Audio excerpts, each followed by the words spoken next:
Call the Stokes County Board of Commissioners meeting in order. Let's please stand for invocation.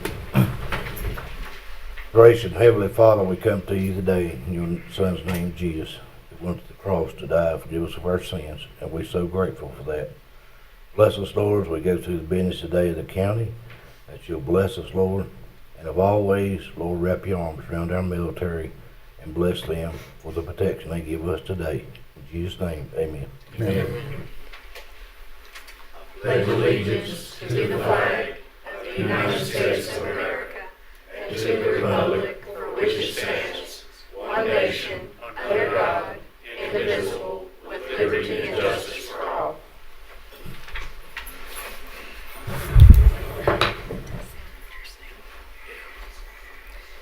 I get approval of the agenda. Motion to approve the agenda. Second. Second. All in favor? Aye. We're down to public comments.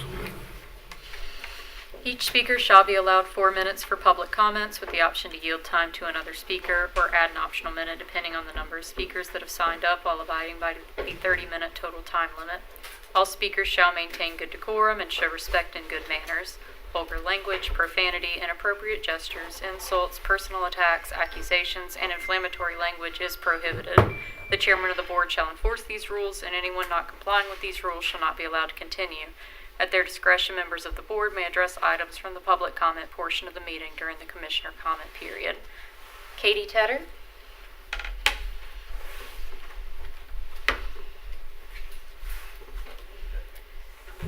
Good evening. This is my height. Tonight, first of all, I'm coming to you with Habitat for Humanity news. Some of you may know that Friday is our annual golf tournament. We have 2 tee times for the first time this year, and we still have slots for the morning tee time. The afternoon is booked. Happy to say that. And you will get an official invitation, but I would like it if you would consider putting June 6th on your calendars. June 6th is a very special day for us at Habitat. We are doing the home dedication for not 1 but 2 homes in the Walnut Tree neighborhood in Walnut Cove. They are both on Avondale Drive. I'll leave this information with Olivia so she can share that with you, but it's 1020 and 1030 Avondale Street. That begins at 9 o'clock. And for the first time ever, our Habitat will be doing a community cleanup day in the neighborhood as well.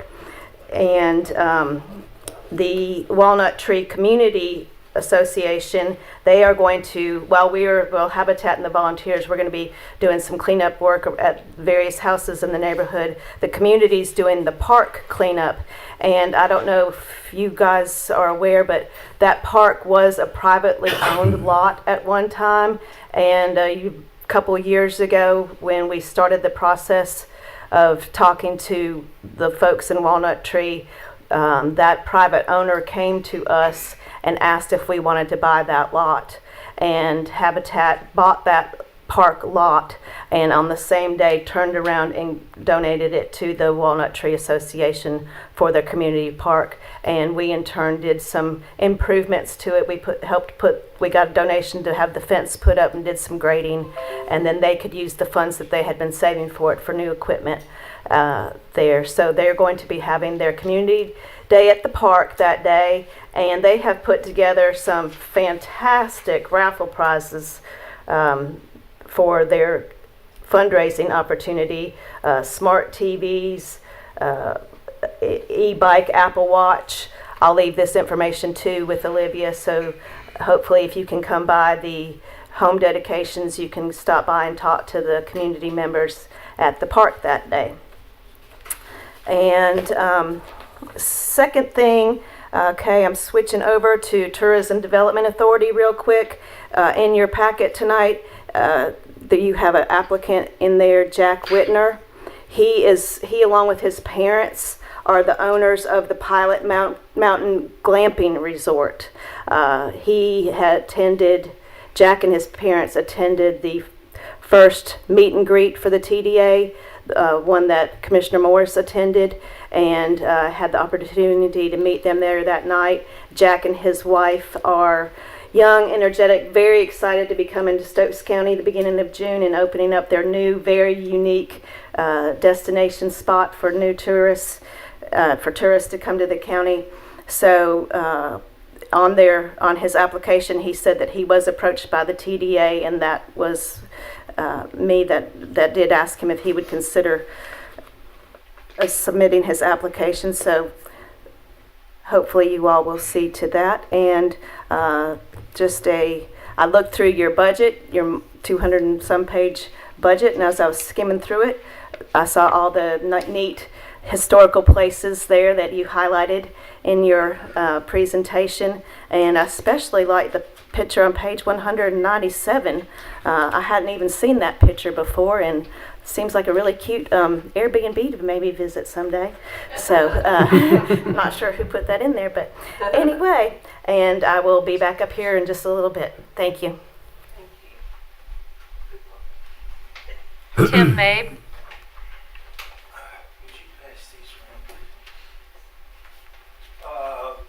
She's going to be a hard act to follow. I won't even try to beat her. My name is Tim Mabe. I've lived 75 years in Walnut Cove. To have different opinions is a good thing. It is even necessary for a just result. I'm not against every project. If you remember, I spoke to you in favor of Mr. Couch's solar farm with sheep grazing between the rows of solar panels.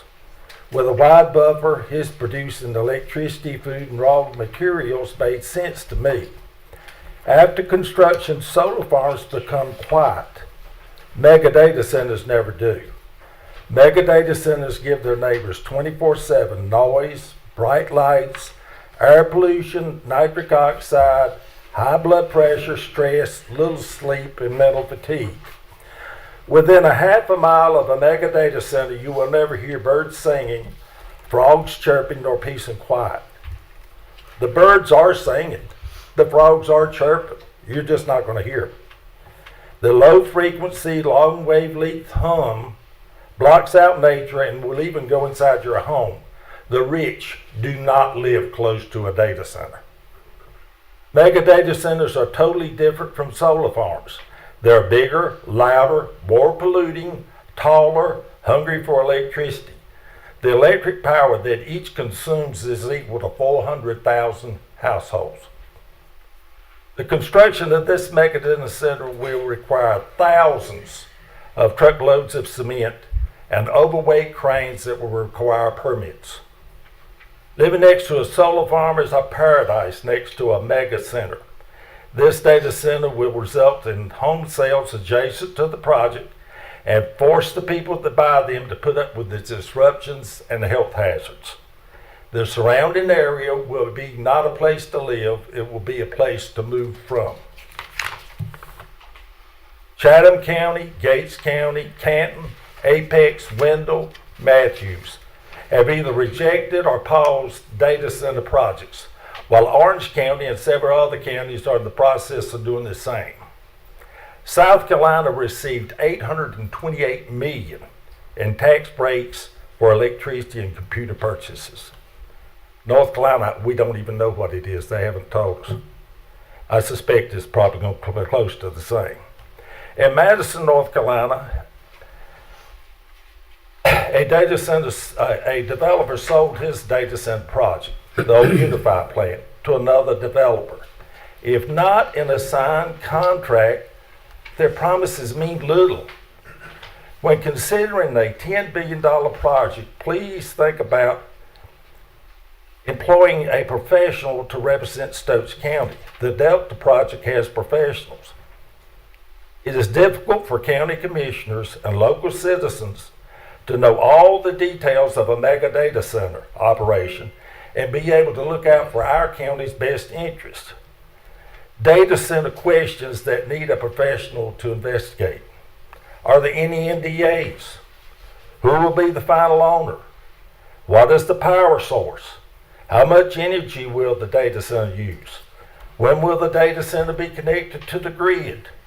What is Duke Power's position on connecting the data center to the grid? Why doesn't this project immediately connect to the grid? What is Duke Power's date on the SMR, small modular reactors, coming online? How did your economists come up with the $20 and $40 million number? What are the ambient noise levels on Old Town Road, Tuttle Road, and Folk Road, day and night? The night makes a big difference. What is the decibel level of the 40 to 50 gas turbines? What is the decibel level of the 40 to 50 cooling blowers? When the data center operations begin, what will be the decibel changes at the project's border? This is a little experiment. 6 whistles blowing at the same time are louder than 1 whistle. This is also true for 50 gas turbines and 50 blowers running at the same time. How are you going to reduce the noise at the project border? What's the penalty for breaking the decibel level? Not counting guards and groundkeepers, how many Stokes County citizens will you employ? I need about 30 seconds. As of April 14, 2026, the U.S. has 4,184 data centers. China has 369. The U.S. has over 11 times as many data centers as China. This race is just a way to rush you into a decision. In 2025, the U.S. agreed to give the UAE, United Arab Emirates, 100,000 of the world's most advanced and scarce computer chips. I don't trust the UAE not to share them with China. Trusting others with our technical advantage is the problem, not the number of data centers. Thank you. Thank you. That's all of our public comments. And I'll start with the commissioners. Ms. Cox, I'll start with you. Thank you. I just appreciate everybody that's here in person, and appreciate the ones watching on TV. I appreciate Katie bringing us the updates from the Habitat for Humanity stuff, so I'll mark that on my calendar. And just glad to be here, and thank you all for coming. Woods? I'd like to welcome everybody to Katie. Thanks for your speech, because I was at the recycling place on 66 and King delivering a bunch of building supplies to get them out of my shop. And a lot of people don't realize you can take stuff up there and donate it. And the gentlemen were there to unload it. And if you don't play golf and you got a surplus stuff, take it up there. They want it. That's all I got. Mr. Morrison? Thank you, Mr. Chairman. I'd like to welcome everybody to the meeting. It's great to have you here, whether online or in person. I guess I would just say we need to really keep President Trump in our prayers as he goes to China this week with his entourage of really credible folks to have discussions over there.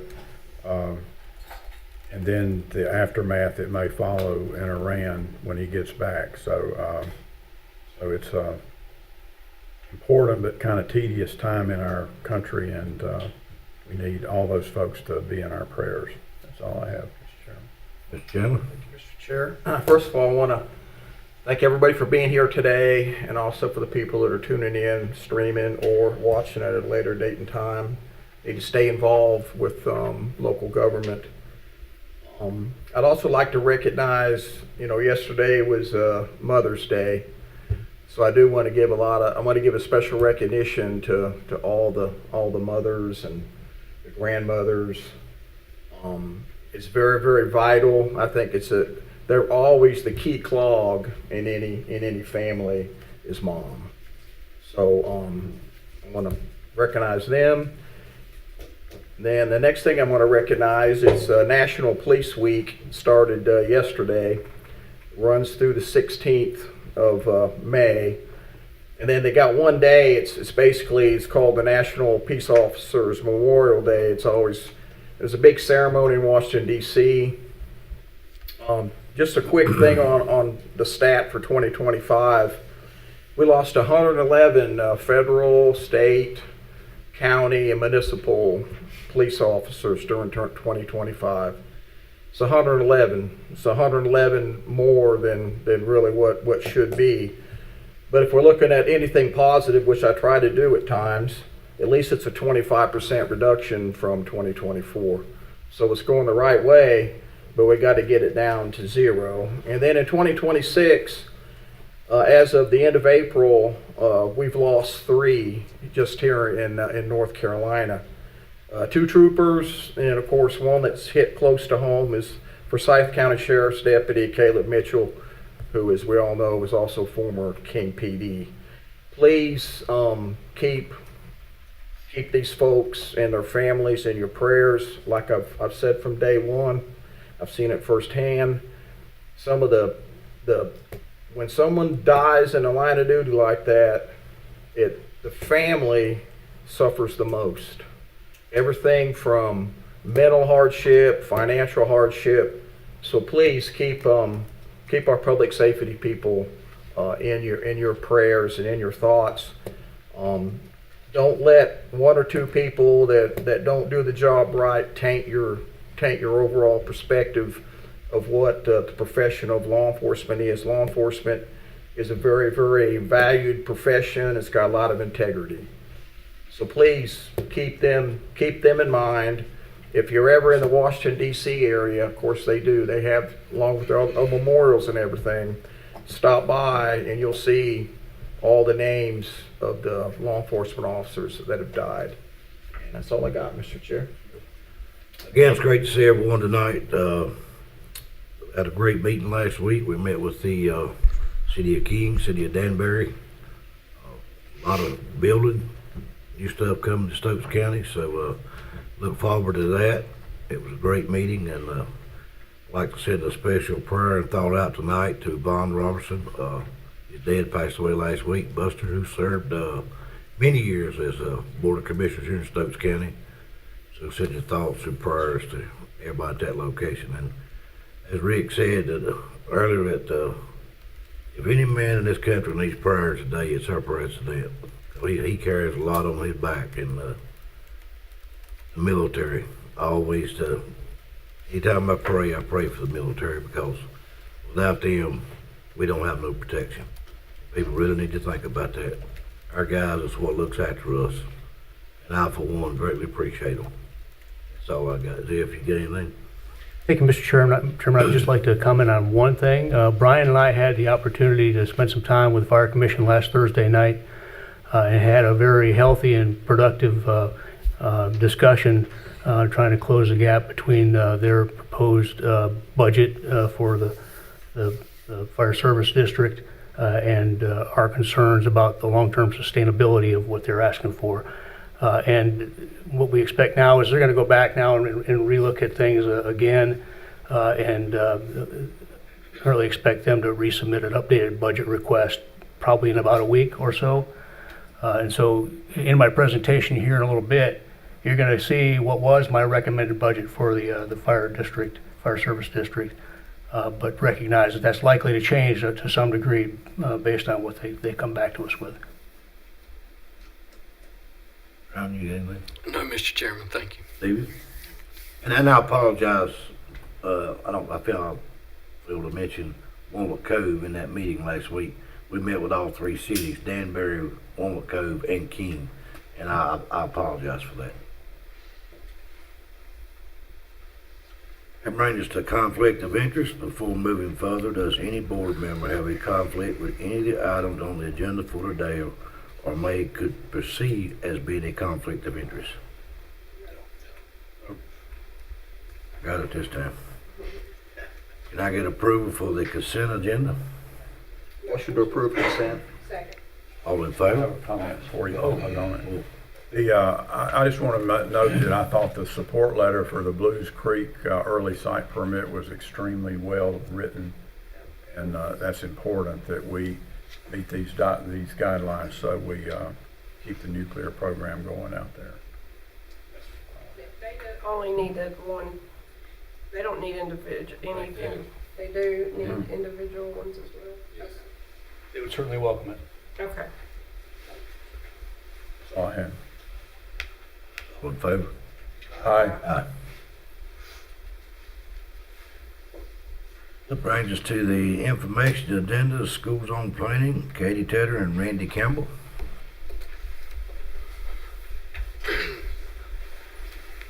Just where I left it. Okay. Good evening again. I had not planned to speak on this matter, but when I saw my name on the agenda, I welcomed the opportunity to give you a little bit of background on how this information item comes before you this evening. I first connected with Mr. Campbell in January while I was helping the King Chamber of Commerce search for moderators for the forums, and in particular, I was looking for someone to moderate the sheriff forum.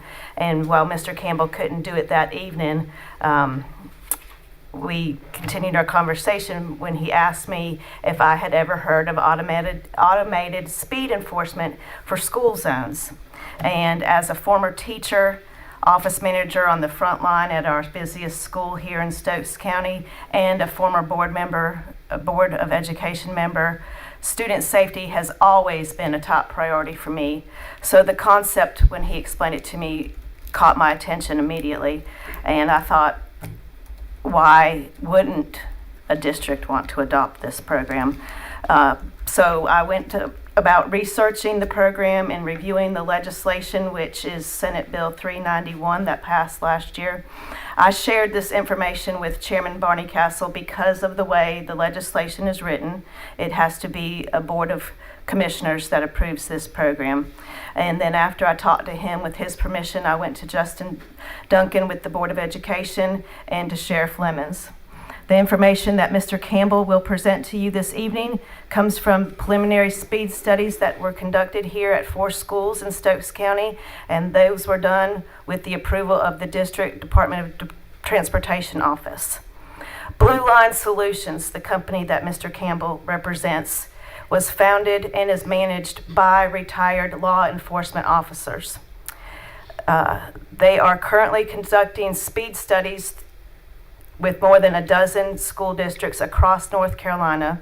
And because of Mr. Campbell and Mr. Tate back here, they have traveled the state, talked to different law enforcement associations, and they have gained the attention of leaders within the North Carolina State Bureau of Investigation, the North Carolina State Troopers Association, the North Carolina Sheriff's Association, and the North Carolina Chiefs of Police Association.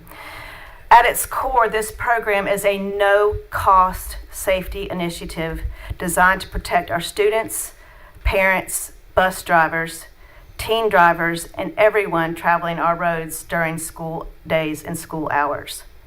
It is now my pleasure to introduce Mr. Randy Campbell. He is a retired sergeant with the Virginia State Police. He is also a native of nearby Pilot Mountain. And along with him, he is joined by Van Tate, who is new to Blue Line Solutions after being recruited by Mr. Campbell. Mr. Tate is a retired sergeant with the North Carolina State Highway Patrol. And without further ado, Mr. Randy Campbell. Thank you, Katie. Thank you, board members, and I appreciate your time that you've given to us this evening.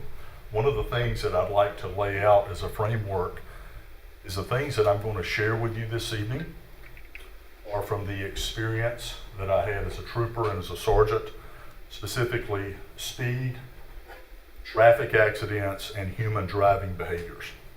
And at the core of all of this, one of the reasons that the North Carolina General Assembly enacted this legislation was because of the number of issues that they were seeing statewide in North Carolina in the school zones.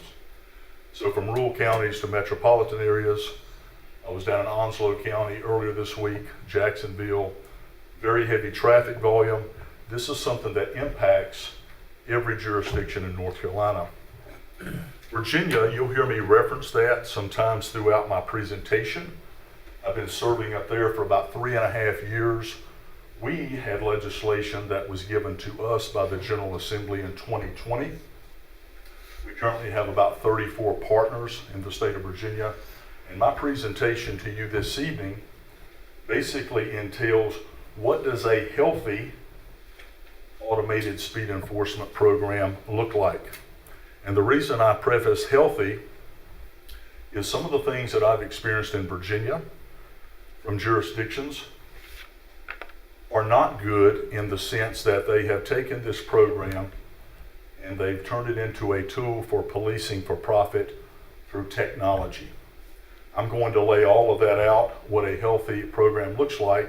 But one of the things that I want to bring to your attention is that our model at Blue Line Solutions, because we are a law enforcement veteran-owned work group, our template of how we operate is directly based off of the Click It or Ticket program.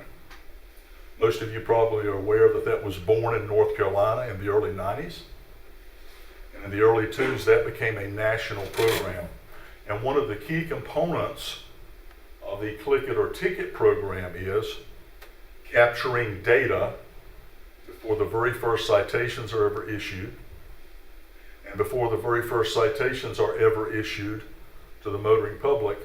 You have a very robust public information and education campaign. And we're going to flesh each one of those things out as I present. So the first thing that we've done in Stokes County, we've captured data in some of your school zones.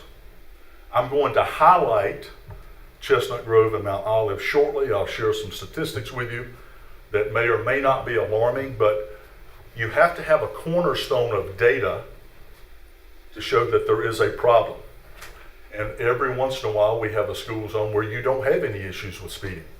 And that's a wonderful anomaly in the world that we live today. I will tell you from experience that most people who drive, whether it's North Carolina or Virginia, they drive at a speed that they feel very comfortable with.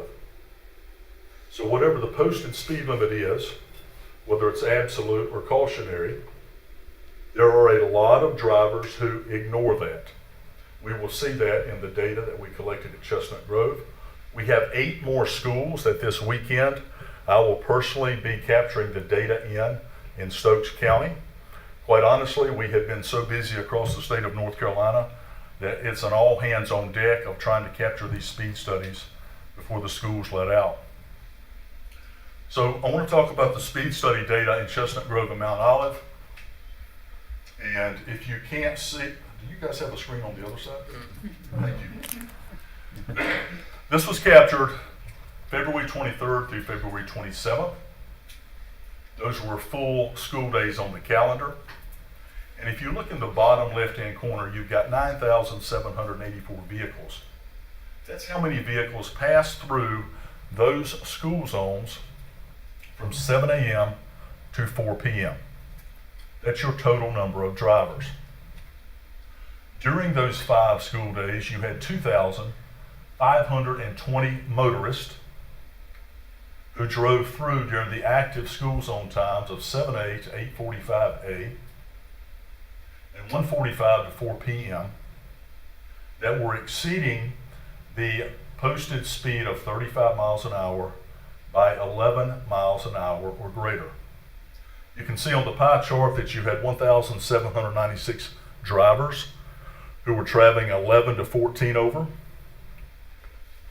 You had 665 drivers that were driving 15 to 20 over, and a small sliver of 59 that were 21 miles an hour or greater.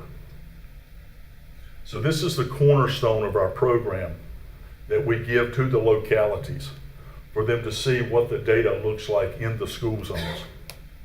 Now I'll stop right there for just a minute, hit pause. If there's any questions regarding the data, I'd be more than happy to entertain those. And if you'd like for me to move on, Mr. Chair, please let me know. Go ahead. Thank you, sir. One of the biggest questions that I see in Virginia, and I've made numerous presentations up there, too many to count. And I'm seeing this question come up in North Carolina. There's an old school reactive mindset of, well, we've never had any bad crashes in our school zones, and no one's ever been killed. And so one of the things that we've learned in emergency management and national public safety across the United States is we've moved from a reactive mindset to a proactive mindset. What do we do now local government, state, local law enforcement, how can we be more proactive in mitigating or lessening the impact of a collision, whether it's the school bus, parents, or just people that are driving through. Another piece of data that is impossible to capture is this. Sometimes when I'm in meetings in Virginia, someone will say, well, we've checked with VDOT, Virginia DOT, again, no crashes. There is one particular piece of data that is impossible to capture, and that is the number of near misses that occur in our school zones on a weekly basis. I travel all over the state of North Carolina. I travel quite frequently in Virginia, and literally 2 to 3 times a month, I have to avoid getting hit by aggressive drivers. And if we drive long enough, most of us see stuff like that. So this is the big question that I want to share with you that I see over and over is a reactive mindset. Now, one of the things that I love is the public information and education campaigns. And this is something that as local government members, when you take this data and you share it very transparently with the constituents in Stokes or whatever jurisdiction we're in, we have the 5-day pre-implementation studies. You can see the top. That's the data I'm sharing with you now. That establishes a baseline of this is the problems we have in our schools. One of the things that we do that is not required by state law in Virginia or North Carolina legislation, before the first citation is ever issued, we have a 30-day warning period. People who are violating the reduced speed by 11 miles an hour or greater, they get a warning citation. It looks just like a normal citation, but in big red bold letters, it has warning stamped across it. That's our way of saying, hey, we don't have any hidden agenda. A lot of people accuse this of like speed traps, policing for profit. It's none of that. We're being transparent. We're sharing the data with you. Once the enforcement phase starts, within 30 to 60 days, we usually see a 70 to 80% decrease in speed. And by 6 months into the program, on average, all of our partners have a 90% or greater decrease.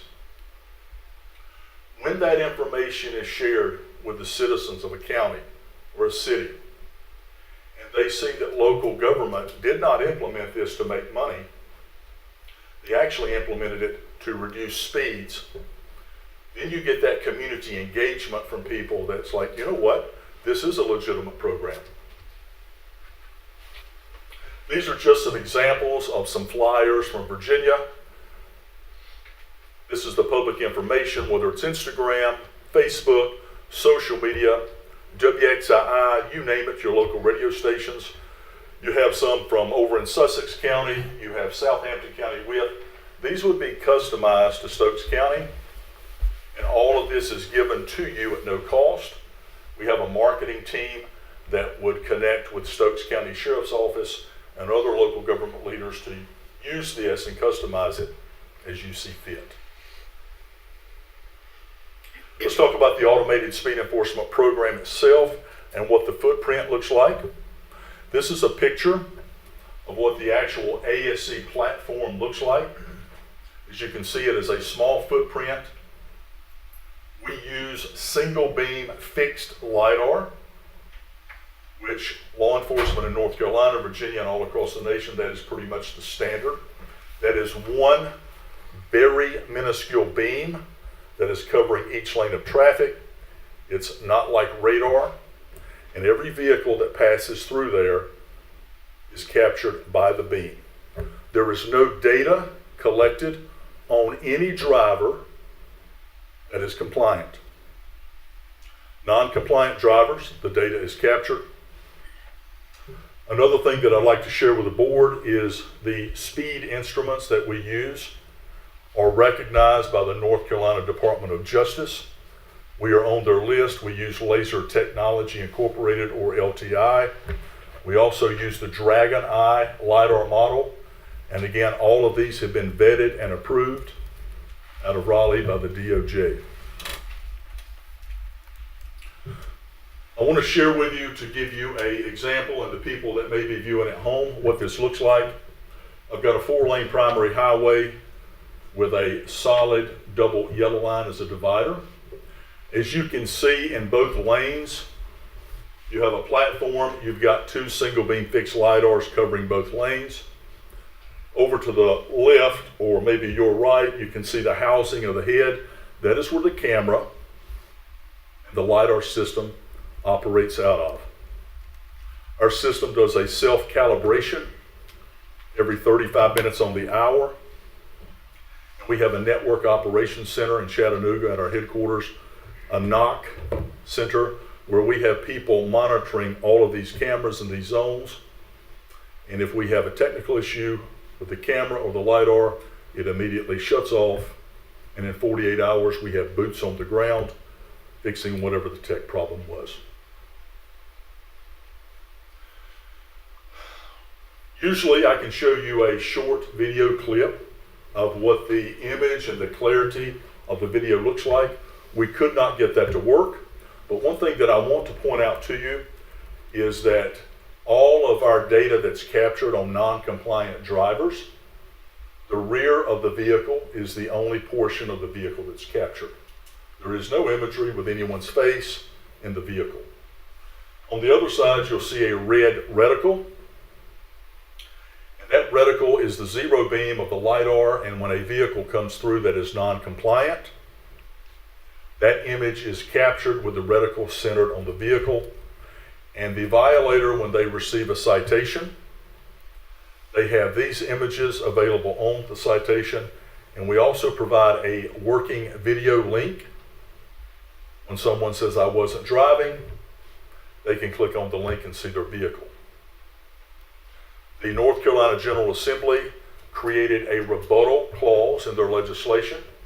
And basically that looks like if I was driving Katie's personal vehicle, because the vehicle is registered to Kate, she gets the citation. She simply has to fill out an affidavit giving my name and physical address, and she no longer has any responsibility for that citation. Some judicial specifics for you all's operational knowledge as the board. It's a $250 civil penalty. There are no points assessed by NCDMV, and there are no insurance points assessed against the driver as well.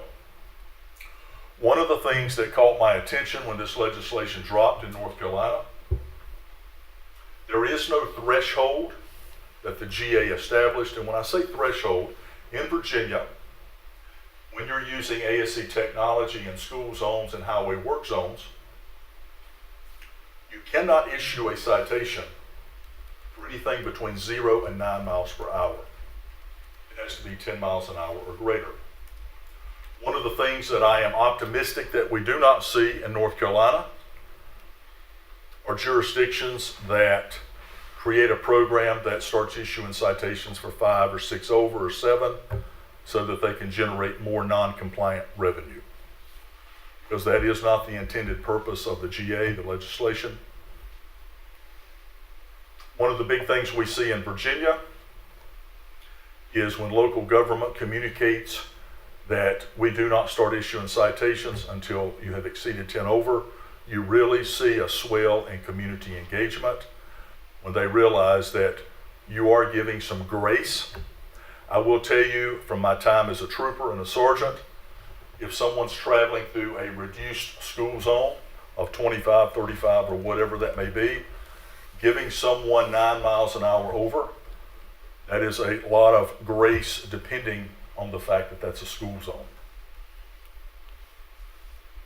Another thing I want to bring to your attention that is very unique in North Carolina under this section is the General Assembly has brought in the county, the local board of education, and the law enforcement agency that is the primary LE agency in that jurisdiction.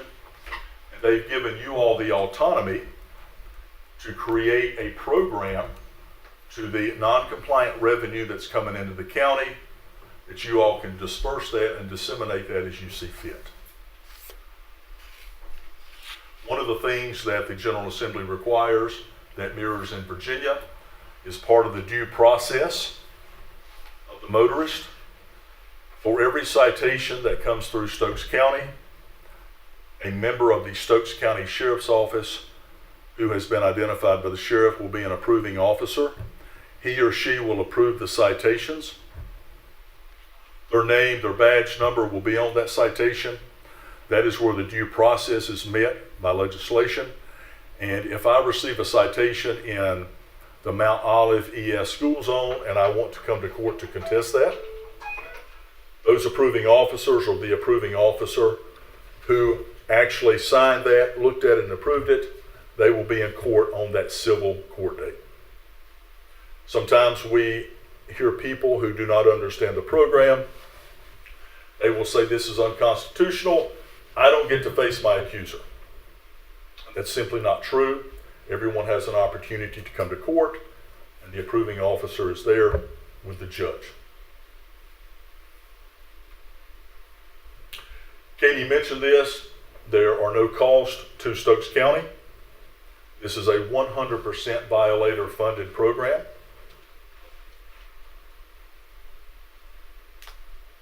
One of the big things with us, our CEO is a retired chief deputy out of Tennessee. He also served on the Governor's Highway Safety Program for many years before he started this. We are very big on safety, transparency, and the big thing which I thoroughly enjoy because of my career is the integrity that Blue Line Solutions has. I've been very blessed with a reputation in the state of Virginia, and I can assure you, although none of you know me, I would not be a part of this program if there was not character and integrity as a foundational component of it. So that's a high-speed flyby of the program. I'd like to give you all the opportunity to ask any questions you may have, and I really appreciate your time again. Thank you. I'll start with Mr. Chandler. So, I support the program. I got a lot of involvement from Fayetteville. We're on the red light. Mm-hmm. And so you're aware of some of the inherent. You mentioned one of them, about the policing for profit. Mm-hmm. But so, in terms of, because under it's a different state statute, it's more modern now, but all fines and forfeitures go to the local school board. Mm-hmm. But in this legislation, Correct. They change it. Yes. But can you explain to me, so you're going to upfront everything until all the... Yes, so a minimum life on the contract is 3 years. That's a minimum. Once we reach about the 24-month mark, we start recouping all of the infrastructure coming into Stokes County. Everything that we put up at no cost, that's when we start seeing a return on our investment. At no time will you ever receive an invoice from Blue Line Solutions. Part of the contract will be the CEO having a letter to Stokes County leadership for that. So where does it come into to where like the county commissioners and the local school board, we kind of determine? Yeah, so what I'm seeing around the state of North Carolina is the sheriff's office, the school board, and the BOC members, they're working on creating an MOU. Every jurisdiction is going to look different. Every single jurisdiction has its own culture and flavor. There are some jurisdictions that I'm working with right now, particularly Lenoir County down in the Kinston area, where the sheriff is very, very well respected, and the school board and the local county, the BOC members, they want the sheriff to handle all of that. Again, that's going to look different. That's where locally you all will come together and work on how that non-compliant revenue disbursement will look like. So so how many days do they get to file an appeal? If they say, hey, that's, either one or two things. I mean, obviously it's their vehicle. And then the other issue, of course, it says, hey, I'm going to say that the LiDAR is off. Right. So how many days would they get to? Yeah, according to the new legislation, and it mirrors Virginia, you have 30 days. And if they haven't met that within the 30-day period, then they no longer have the right to appeal. The other thing that you made me think of, the GA out of Raleigh put some teeth into this legislation. So in Virginia, we have, for people who don't pay, there is no penalty. Zero penalty. North Carolina GA, if you don't pay this, then you have an additional $50 fine. If you don't pay it then, they put a stop on your registration plates, unable to renew those. And then the next question is, so is it in the magistrate court that is going to hear the case? Yeah, the terminology, I wish they would have used the term magistrate, but they said an administrative official, which is, we have magistrates, but it's different in Virginia. You go to the local district court, but a magistrate will hear this. Then if the defendant is not satisfied with that, they can appeal that to the district court.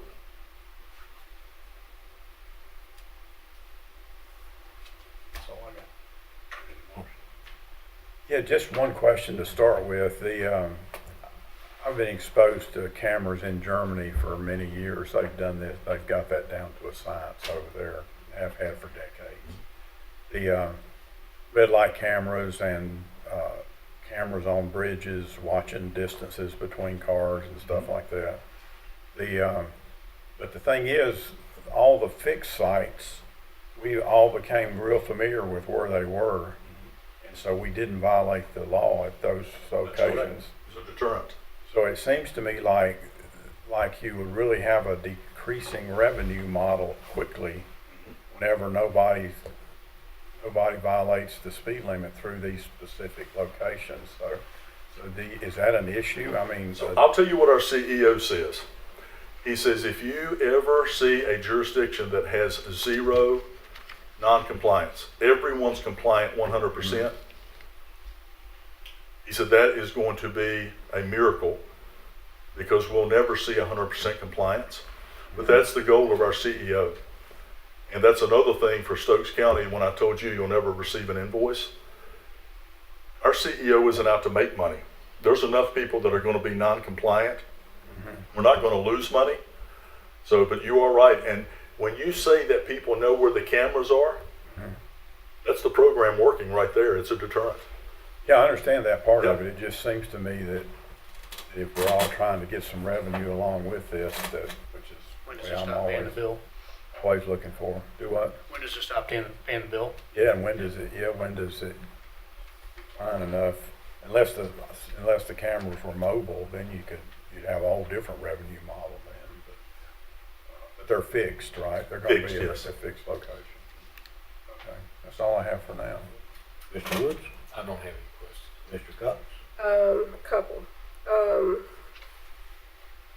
So when you captured the data that you captured with the cameras, did you use the equipment like you showed us? Are you talking about the speed studies? Yes. So these are what's called armadillos, and they are a very, I'll use high-speed radar system. Houston Radar, which is a manufacturer out of Houston, Texas. This is what is used across the nation. This is what we capture the speed studies for, but we don't use an armadillo for enforcement because it's radar-based. Again, the fixed beam LiDAR is what we would use for enforcement purposes. So these are the pucks that you fasten to the pavement surface, no? No, that's old school. Those, and plus the old cords across the road. These are affixed at the school zone entrances, and the majority of the time we're capturing traffic once they've entered into the school zone, and the beam is capturing the vehicles receding into the school zone. But that's what it looks like right there now. For the studies. That's what. So, whereabouts? So, for instance, Poplar Springs is so far off the road. So you're not trying to capture the people speeding on Hope Kaiser Road. I wouldn't think. You're talking about 66. Yeah, so, and forgive me because I don't have all the school zones. Right, But if I'm not mistaken, 66 has a designated NCDOT school zone there. And the reason that you have, when you have a primary highway, whether it's 2-lane or 4-lane, when you have I a don't think school, we've got any 4 lanes. No. okay, when you have a school that's sitting off the main line artery, and you've got basically a T intersection where people are ingress and egress to that school, the reason the DOT, and it's the same in Virginia, the reason they designate that a school zone is because in the AM and PM, you've got such an influx of cars that are coming out at slow speeds. If it wasn't designated a school zone and it was 55 or whatever, things would be, we would have a big mess on our hands. Right, so that would have been out, or you would have captured it out on 66. That's correct, and that's one of the locations this weekend that I'll be capturing. So there is nothing to my remembrance of Highway 66 that it says school zone, but there's nothing designating where it starts, where it stops. So how's a driver supposed to know when they come through there Yeah, so what the markings, is actual school zone? the markings on the pavement itself indicate the entrance and the exit of the school zones. That's to us, that's the stamp or the footprint of the school zones there. Generally, how far is that going to be? How many feet? It's not a cookie cutter. Some are very long, some are very short. There are some school zones that are so short that you can't have any speeding issues. Some are very, very long, maybe 100, 150, 200 yards. So it changes. Well, so that if that being the case and it's not marked, how's a driver supposed to know when they're going in and out of that school zone? If it just says school zone and it doesn't show where exactly it is, I don't know. I'm not against it at all. That's not what I'm saying. I'm just trying to. So I'll say this from what I'm seeing in Understand North that. Carolina. So my point of reference is Virginia. If you go from Lee County, which is the far west, to Accomack, to the eastern shore and everywhere in between, every single school zone is standardized. Every single school zone looks the same. They all have flashing beacon, everything. I don't think that's the case here. Well, I will tell you, Stokes County is not an anomaly because I'm seeing all across the state a lot of different types of school zones, but the one reoccurring theme that we see is the pavement is marked brightly like school. Another thing we see pretty regular is the mother-daughter, the yellow-black cautionary sign. That's the bare minimum. Now others have these signs denoting the times. Some have flashing beacon lights, but that's one of the things that we do is when we partner with a jurisdiction in North Carolina, we have a project management team and they will be partnering with NCDOT, and we're going to get all of the school zones stood up in compliance so that no one can come through and ever say, I didn't know. Because right now there would be a lot of I didn't know in a lot of these schools because they're just not There's clearly one school that's not even marked, marked. Yes. and So we've requested it. Yeah, and if it's the one that you're thinking of, I'm going to capture data, hopefully there's students there, there's high school students there. Hopefully that will professionally nudge that to be marked. Good luck. how do you ever have any anybody that damages your cameras, tries to take them out, tries to hit them with their You know, it's interesting, we've never had vandalism, but this is funny, but it's not funny. Sometimes people will crash into them and you're thinking of all the places you ran off the road, right? you hit the camera Yeah. and the LiDAR system. Yeah.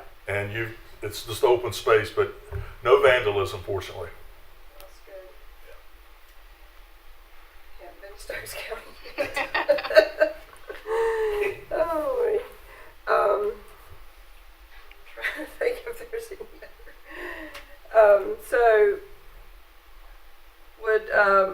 So you're talking about an MOU between the Sheriff's Department, the Board of Education, and the county commissioners.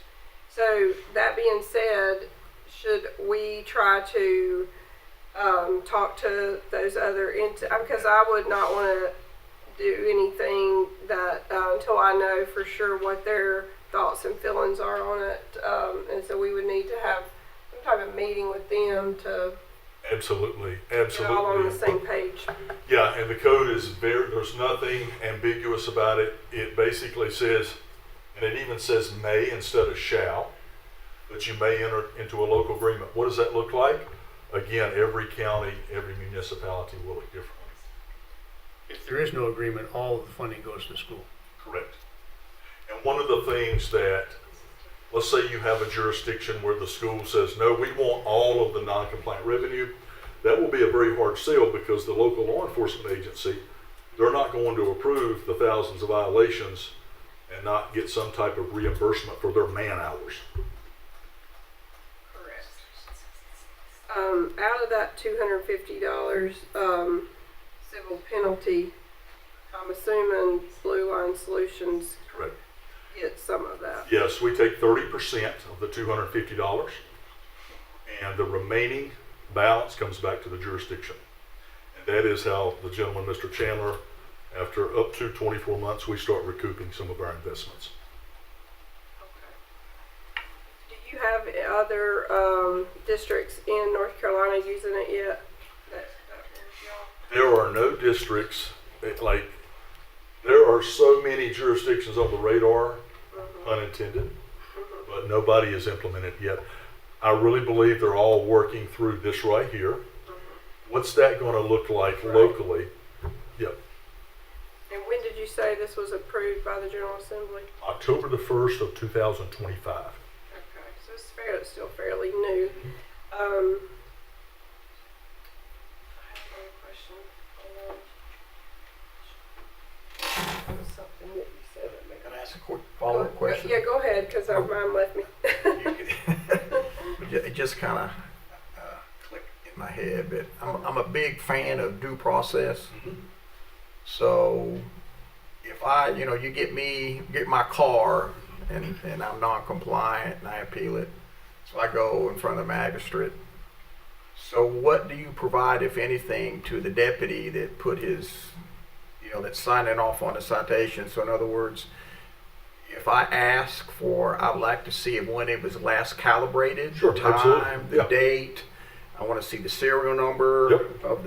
and also want to see, is there any kind of training that we have to put the deputy through to be able to articulate? Sure. Yeah. So the 30-day warning period, there's no enforcement, like teeth enforcement. During that 30-day warning period, the approving officers of the Stokes County Sheriff's Office or whoever, we put them through a training class at no cost, and they're getting repetitions during the 30-day warning period. Now, once you go live, if you come into court or to the magistrate, the deputy has all of the certificates for all of the LiDAR systems, just like if a trooper come into court. Every time I went to court, the clerk always had my stuff on file. All of that, we have a court unit, and that's all they do is supply that to our partners. So the deputy will have all what we call an evidentiary packet that they have. Good question. That's all I got.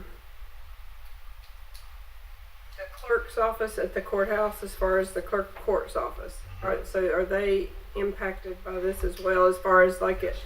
I don't, do we have multiple magistrates in different places here still, or is it all two?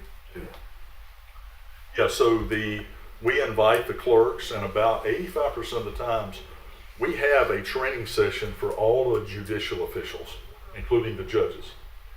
And they will sit in because a lot of them aren't familiar with the new legislation as well. But our court team unit, they are in direct contact with the clerk's office all of the time. Most rural jurisdictions, they will have the civil day, the civil court day, every other month. The bigger jurisdictions in Virginia, they're having court once or twice a month because there's such a large volume of violations for civil court. You were asking about the number of magistrates. Does DOT need to be on the MOU as well with the other three organizations? They're not in the legislation, but What do you think, Black? NCDOT will be a stakeholder. And again, our project management team, they'll be working collectively with them to get all of the school zones stood up. Okay. Yep. Jennifer, you see any problem with this?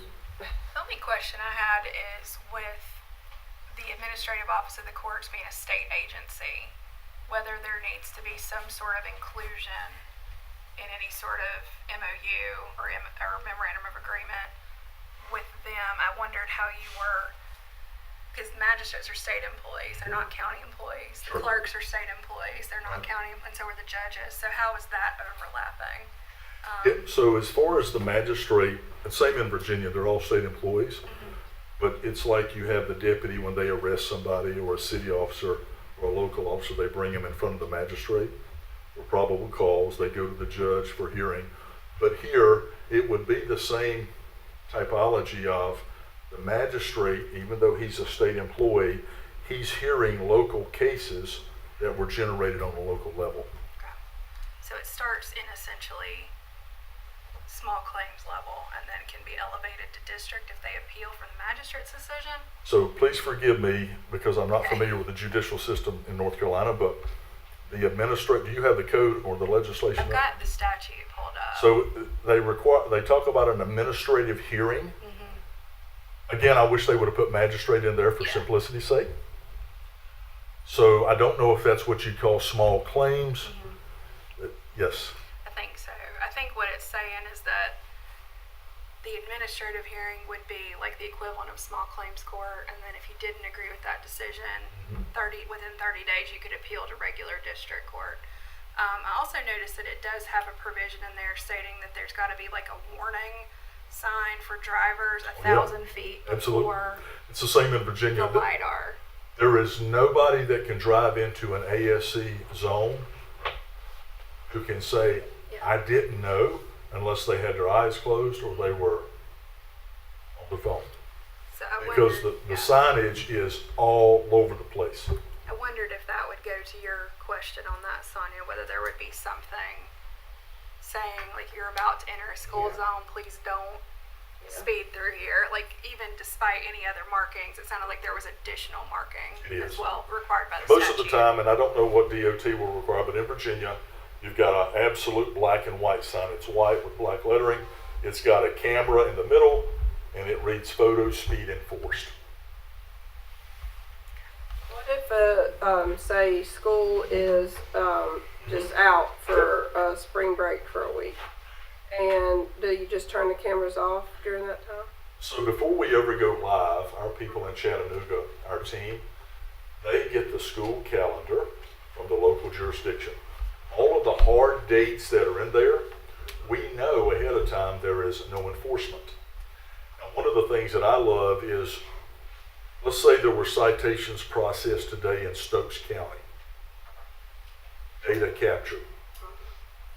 We don't start processing those citations until 24 hours later.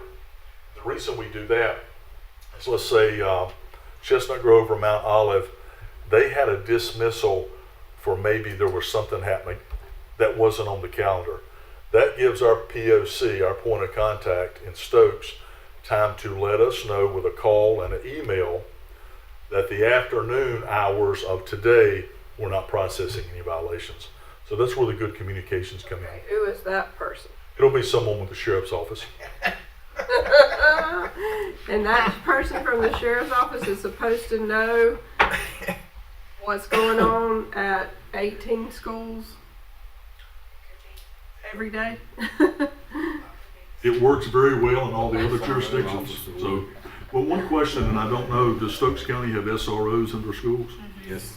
So usually Most of them.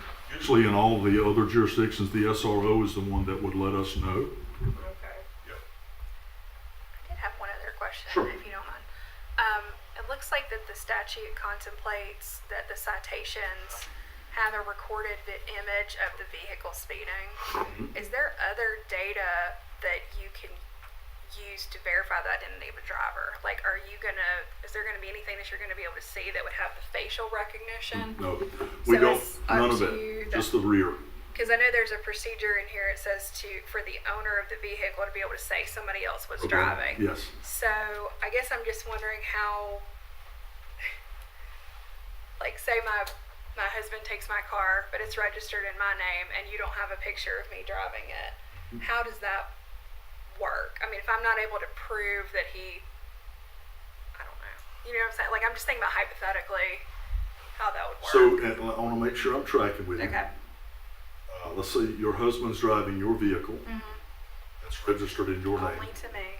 Yep, and he exceeds the posted speed. Yep. You get the citation. So you're going to say, honey, I got a ticket. Were you driving my car? Yeah. He's going to say yes. Can't say no. So that I'm not going to touch that one, but what my point is, you have that rebuttal.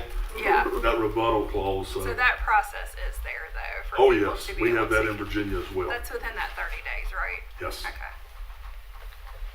I think that's my last question. Good, yeah. To what do you attribute the stark difference in the amount of speeding early in the morning and late in the afternoon versus the rest of the day? People are late taking their kids to school, dropping them off and picking them Most up. of the people that's going to get a ticket is going to be parents dropping kids off at school. But it's kind of counterintuitive because congestion usually lowers speeds. You know, when the roads are wide open, people feel safer speeding and they're comfortable. But when there's a lot of traffic on the road, it's a stark difference too. I mean, at least I had that impression. Like 32% in the morning, 37% in the late afternoon, and then less than 3% for the rest of the day. Yeah, that's because between 8:45 and 1:45, you've got the regular speed limit of 45 miles an hour. So from 7:08 to 8:45 and 1:45. It's not all day? I didn't know that. Now, there are some school zones in North Carolina where the reduced speed is placarded during school hours, so you have 8 hours. Yeah. But that's where you see that difference right there. The devices you use to record the speeds, at what distance do they record speed? They're roughly, the armadillos, 85 to 100 feet out. That's why when we mount them and we're capturing the vehicles that are receding into the school zones, they're already at least 85 to 100 feet out. Okay, good. Were you able to get any crash data from NCDOT that kind of correlates with this? Was it the 285 deaths? Are you talking about for Stokes or statewide? Yeah, for these specific locations. Oh, no. I will share something with you again from experience. It's interesting to me, and there are some jurisdictions where I see in 5 days, and these are very large jurisdictions, you have 10 to 15 to 20,000 vehicles or violations in a week. I look at the 2520, I'm very familiar with that stretch of road there in Chestnut Road. The fact that there's that many people traveling that fast, and there's no shoulders, really, if you think about it. Yeah. You've got drainage ditches, you've got driveways, you've got residences, but I'll say this, it's only grace that has kept a lot of bad crashes to occur. Well, I mean, you get enough time passes by and the data tells the story. So there's data out there. I think we should be looking at it. Yeah, and I would say this, and I agree with you, if we only rely on what data that's captured accidents, and we're looking at it from a reactive position, versus we'll wait until something happens, but I do understand what you're saying. The way the rest of the world operates on this stuff, you know that. I do, but I will say from experience, some of the things that the rest of the world doesn't always mean it's the best practice nowadays. Well, I mean, it's what engineers say is the best practice, so.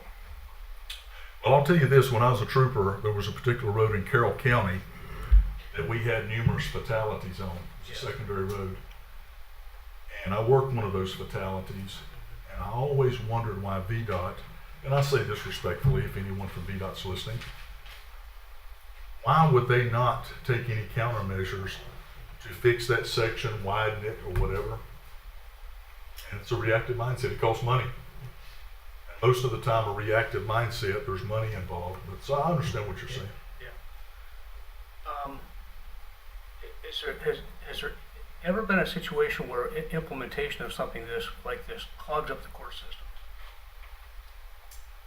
Not to my knowledge, because each jurisdiction has a very specific civil day, or at least in Virginia. Yeah.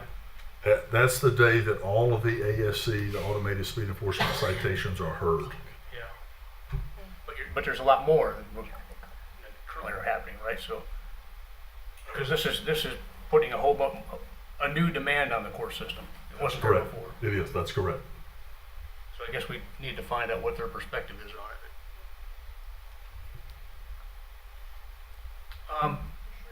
The statutes give, we talked about this, you know, so if somebody gets a citation, they have the opportunity within 30 days to say, that wasn't me, it was somebody else, or optionally, they could otherwise say, somebody was using it that didn't have my permission to use my vehicle. Mm-hmm. A, what prevents them from just answering B? Yeah. Right? And if not that, what compels them to answer it at all? Yes, I'll tell you from experience in Virginia, when they go before a judge, or this will probably happen in front of a magistrate, I saw this several times in court. I've had drivers who come into court and they'd say, Your Honor, I wasn't driving. And the judge would say very politely, did you fill out the affidavit of rebuttal? Yeah. And they would say, I'm not filling that out, Your Honor. I'm not going to tell you who was driving. And the judge would very politely say, well, you have the right under Virginia law to fill out a rebuttal. Because it's a civil infraction. It doesn't And if matter. you don't, go see the clerk and pay your fine. And 100% of the time, they go pay their fine instead of revealing who was driving. What about just answering, I don't know who it was, they didn't have my permission to use my vehicle? That's where, if I was a deputy in Stokes County and somebody said that somebody was driving my vehicle, I would actually, or if I was a trooper working, I would conduct a very mini investigation into that. I would sit down and interview the person telling me that, and I would try to find out if they were being deceitful or they were being truthful. Because I will say this from experience, if someone was driving someone else's vehicle, they didn't have permission, you're dealing with a felony right there. Unauthorized use of a motor vehicle. Misdemeanor in North Carolina. Okay. So unauthorized, yeah. Yeah, Or it it's a could be a misdemeanor. stolen vehicle. Yeah. Is that a crime to make a false accusation or false? So in Virginia, that's called obstruction of justice. Yeah. And absolutely, I will say from experience, I have charged that many times of someone lying. That's obstruction of justice. Thank you. Yes, sir. Thank you, sir. Thank you so much. Who evaluates the affidavits? At what stage? The the affidavits magistrate? of rebuttal. Right. So, because that occurs before any administrative hearing, Yes. correct? It's interesting. Some jurisdictions, the clerk's office, they want them filed through the clerk's office. Some jurisdictions want Blue Line Solutions, our court unit, to file them through us and then to the court. So it varies from jurisdiction to jurisdiction. So is it the magistrate that evaluates whether or not that The rebuttal? the rebuttal is approved? Yes. He's the judicial official, Okay. the first step into that funnel. Yes. Gotcha. Okay. What's the next step in the process if we want to evaluate this or whether we want to do it or not? The next step would be county manager and attorney. Yeah, we would submit a contract to the BOC, the county manager, and I'm used to saying county administrator because in Virginia that's what you call The it. Commonwealth. Both of you would go over that, and with their blessing, then we would enter partnership. Would we need to talk to the other partners Yeah, before absolutely. before you did the contract, right? Well, we could submit a contract to you, and when you start working with the school board, the Board of Education, the superintendent, all of those stakeholders being together, yes. Okay. I think the statute also requires an ordinance by the county. What'd you say, I said Jennifer? the statute also requires an ordinance to be enacted by the municipality or county. So we need to put this on the discussion agenda then for now, I our think- next meeting, or what? I y'all? think that's too fast. Probably, This At is, some point, we we're need all to- seeing this for the first time, and I think we need to do some Yeah. Yeah, analysis. okay. We can, That would be some the time to next, talk to the Board of Education. that'd be the next step, though, would be discussion agenda, if we want to keep moving. Do you have any At some questions, point. Mr. Chair? Well, I was waiting for everybody else. We're done. A lot of them got answered. Jeff answered, Jeff asked them, I'll go ask Sonia, and so did you. Randy, we appreciate the presentation Thank you, tonight, sir. you're ready to do. I think we got some homework to do. Yep, you got it. Meet with our school board, our masters, and everyone else, and I can assure you tomorrow, we will have a lot of emails and phone calls about this from the citizens in our county.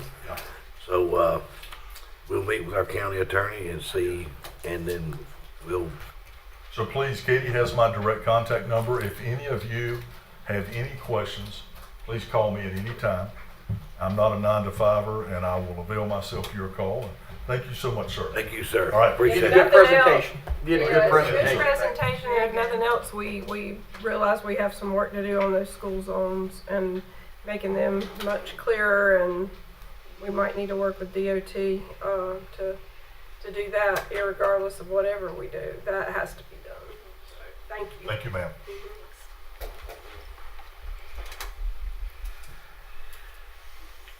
Our next item of business is the EMS Brandon Gentry to present.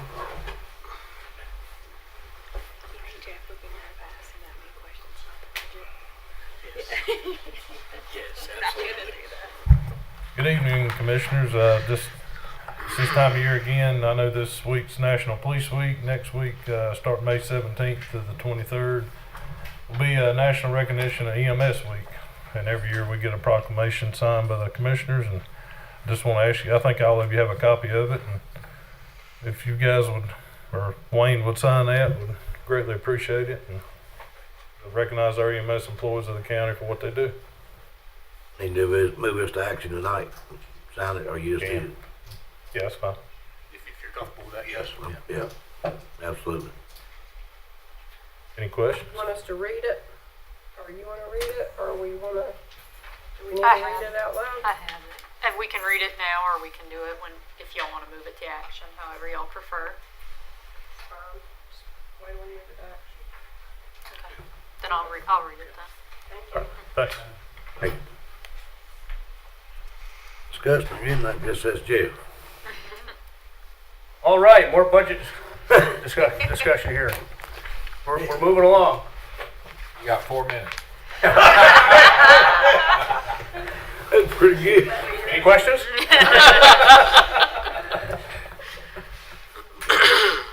All right. So we are moving along, and this is my formal budget presentation to the public and to you as a board, based on what we've been working on here over the last several months. So the topics that we're going to cover this evening, talking about our 2027 Stokes County operating plan, an overview of the general fund, the school current expense fund, the fire district funds that I mentioned earlier, and the 5-year financial forecasts and significant initiatives that are components of that, and then a discussion of the upcoming dates moving forward and adoption of the budget. All right, so our operating plan, as you all know, this was something new last year that we developed. And it's got a lot of purposes. Primarily, it's a policy document. It's an operations guide for all of us that have to actually carry out the plans. It's our financial plan, and it's a communications device to the public, so that they know what we've got in the works, and what we're applying their hard-earned tax dollars to try to achieve for everybody's benefit. This document lays out operational plans over a 5-year horizon and allocates resources to complete those plans. And it also talks about the methodologies that we use to develop and prioritize those plans. And you can see the cover that we've selected for this year's edition. Nice picture there. Right, so these are the components of the operating plan. Unlike last year, we actually have every section of the operating plan in draft form at this point, and they were all attached to the agenda for you and the public to digest. There's a lot of information in there. It takes quite a while to get through it all. And different people see value in different parts of this, but that's why we try to cover all of this material in the plan. Thinking we may add one new section this year that focuses and consolidates all the school funding in one place, so it's more clear to the public rather than having that information dispersed throughout the document. We'll see if we actually get there. But we're much further along now than we were last year. And I guess I would call attention to the fact that last item, the budget ordinance, is the one thing that's required by statute. So that's really the big reason that we need to have this conversation tonight, tease up a public hearing on the budget here later this month. It's I guess the last Tuesday of this month. I think that's the 26th at 5:30. And then if all goes well, you'll be in a position to adopt the budget during your first meeting in June. And if we have other hiccups or whatever, then we can always fall back to the second meeting in June and still get in under the wire on the state's deadline to have it done by June 30th. All right, general fund. This year's general fund proposed budget is $78.1 million. It's resourced by a property tax rate of 58.5 cents, which is the same tax rate we're under right now. It includes $6.4 million in appropriated fund balance compared to $7.8 million in the 26 adopted budget. That can have a tendency to catch people's interests, but as you all know, we budget for appropriation of fund balance, knowing that as we go through the year, we're going to have a budget to actual variance.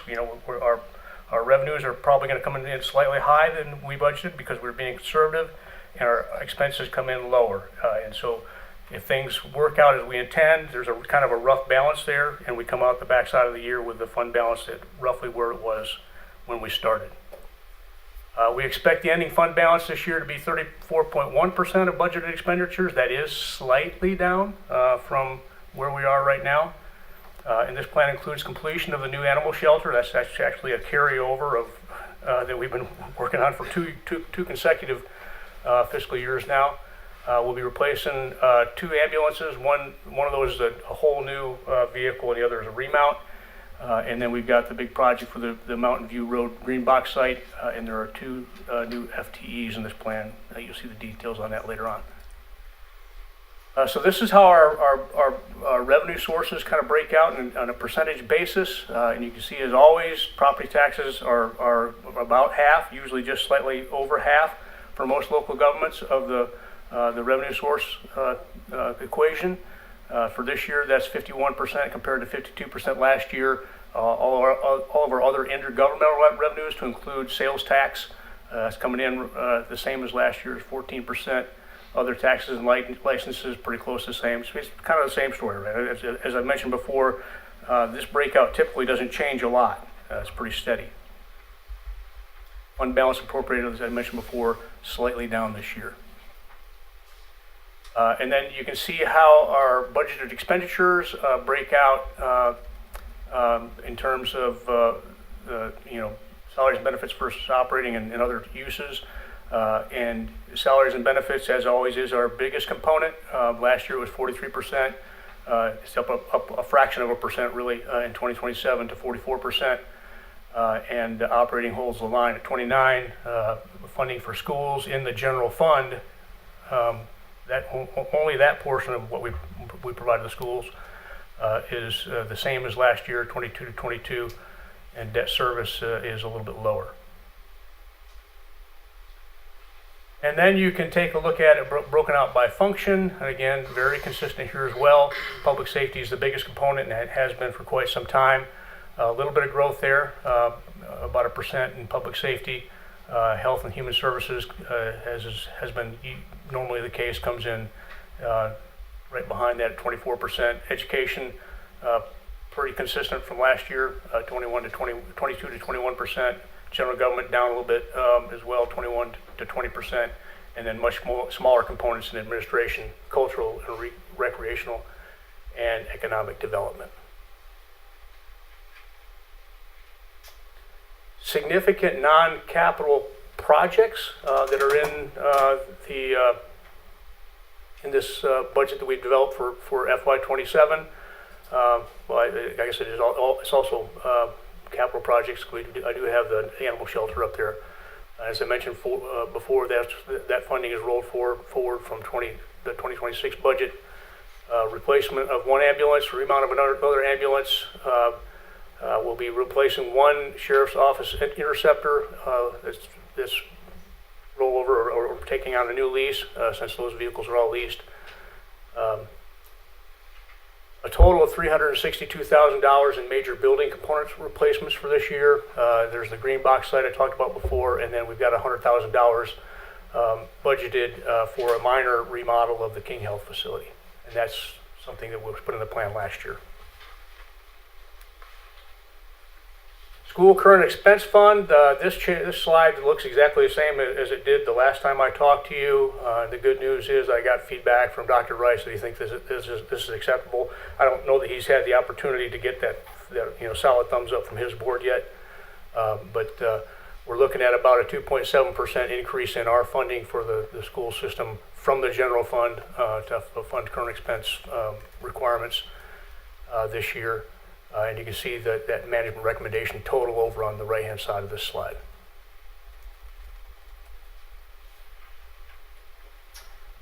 Fire district funds, you can see the 4 different fire districts. The biggest one is the Stokes County Service District, and that's the one we had the conversation with the Fire Commission on last Thursday. And then you can also see the King Fire District, the Rural Hall Fire District, and the Walnut Cove Fire District. Moving back to the Stokes County Service District, the budget that I have laid out here accommodates the hiring of additional paid staff at each one of our fire stations in line with the request that they gave me. I would note that their original request was 40% higher than last year's approved budget, and even the one that I have approved here at this level for a recommended budget is a little bit over 25% higher than last year's budget.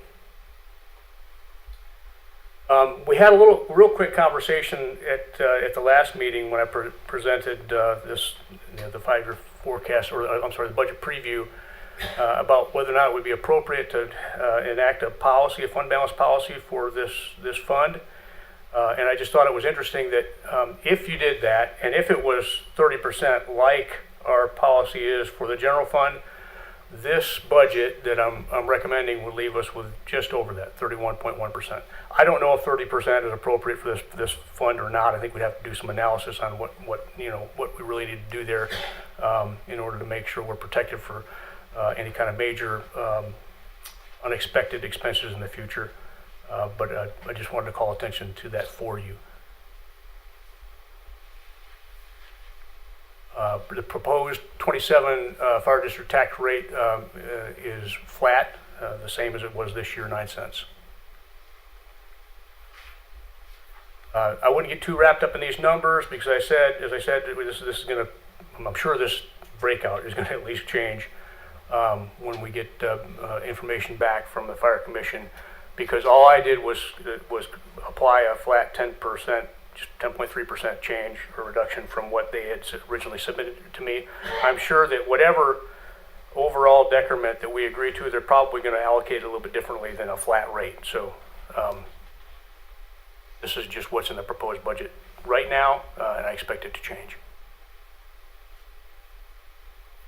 And you can see on the far right what, even if this was enacted, what the impact would be year over year for each of the service areas.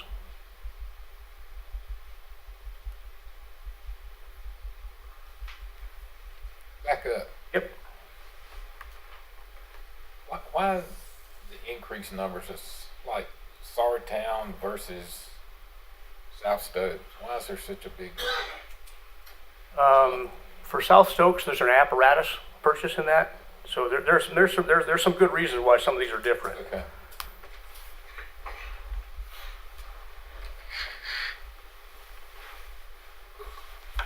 Okay. 5-year financial forecast. So this is something we started last year as well. And this is, we developed this modeling to make sure that what we're doing now is sustainable in the future, and we're forecasting, the ability to financially meet future obligations that we have in our plans. We develop our model to make sure that we want to keep that fund balance above your policy minimum of 30%, and we want to keep our debt service ratio below 10%. The plan, or the 5-year model, incorporates anticipated and planned staffing changes, any planned projects and operating cost changes resulting from those projects. It incorporates capital improvement, the capital improvement plan and operating cost changes resulting from those projects.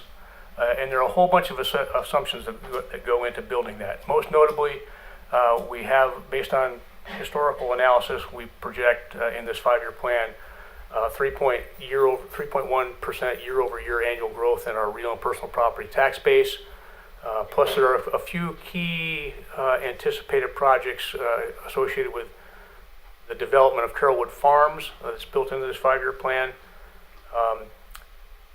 For cost of living increases, we applied 2.7% for this year based on year-over-year actual CPI data, and then in the out years is 2%. And then we also incorporate the 2% average merit. And for everybody's awareness, the policy we operate under is that every employee, every full-time employee has the opportunity to earn a merit increase each year that ranges from 0% to 3%. And what we budget for and make sure we don't go over is an average of 2%. So our medical insurance premiums did come in higher this year. So we factored in the 8.8% growth this year, and we're planning on accommodating a 5% growth in the out years. For annual inflationary increases in operating costs, we use the same CPI number of 2.7%, and going forward in the future years, the model uses 2% growth. Jeff, where you've got those percentages in a slash mark, the first one is this year, the second one is the next 4 years, or? That's right, yes. Thanks for allowing me to clarify that. Yeah. I was struggling with a way to make that succinct and, Okay. and clear to people. That's your projections for the next 4 years. Yeah, and what's built into the model. So, I mean, we get, assumptions are always wrong, but hopefully we're close. Yeah, I hope so too. As I mentioned before, that budget to actual variance. So we assume in our modeling that our annual revenues are going to come in at 101% of our budgeted revenues, and we assume, based on historical analysis, that our end of year expenditure is going to come in at about 91% of budgeted expenditures. And those numbers on both sides go up and down a little bit, but it's a pretty good average to work off based on what the data we're looking at now anyway. Significant projects, plans, and initiatives. So you saw some of the stuff for FY27 earlier, but this is what's included in the plan for over the 5-year horizon. This year we've got that comprehensive plan update. In 2029, we've allocated $1.5 million, which is 50% of the total cost of a new facility or an addition to a facility or something to accommodate some congestion and the fact that we're going to have to move some people out of some aging facilities elsewhere. I say that's 50% because we anticipate the state funding 50% of that on the DSS side. We have the $530,000 budgeted this year for the Mountain View Road green box site, and we had a presentation associated with how important that was just a few weeks ago. We've got a 3-year overhaul of the plumbing in the jail. That's been kind of a thorn in our side for several years now. And we did finally get that built into the plan last year to replace that over a 3-year horizon. There's demo of the old Danbury School forecasted for 29, and that's part of the problem that we're trying to solve with that 2509 item up there for the facilities that we're forecasting $1.5 million for. I talked about the $100,000 earlier that we have budgeted this year to do a minor remodel in the King Health facility. And in 29, there's that first elementary school replacement, and that's not coming out of the general fund, that's coming out of the 4-cent fund. But that would be funded with debt.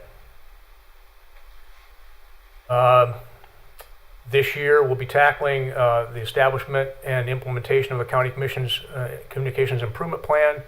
We're already working on that, so we're a little bit ahead of the game. And then in 2029, we're projecting funding to develop an SMR emergency management plan to help us grapple with the emergency management associated with those new nuclear reactors that are on the horizon down there at Ballew's Creek. We'd like to update our problematic zoning ordinance in 2028, and we've budgeted $150,000 for that. And then you can see the 5-year plan that we came up with for replacing the emergency communications radios that we came to light earlier this year, where we're having the problems with Motorola kind of phasing out the old models and not supporting them anymore.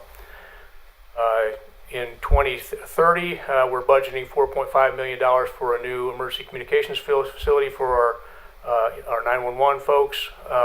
And as indicated, we anticipate that to be funded fully by a combination of E911 funds from the state or other grant funding. And if we can't do it, then we'll leave them where they are, or develop a different option if we can't get the funding. And then we had the new Danbury Fire Department station that's in the plan for 2028 right now as well. Anticipate about $3 million for that, and that would be funded through fire district funds. Another good reason not to tap too heavily into the fund balance on the fire service district fund. Projected staffing changes. The first two here on top were carryovers from last year that were to be implemented this year. The planner one position to help us with our capabilities in our planning and zoning department. And then the top one there, the animal shelter custodian, was a full-time position, but based on the redesign of the animal shelter and going to a little bit smaller footprint, we think we can get away with just this part-time custodian and still meet all of our needs. So there was some cost savings there. And then you can see the additions, the 6 additions below that for 2027 that weren't previously forecasted. I'm sorry, no, there's 6 full-times total.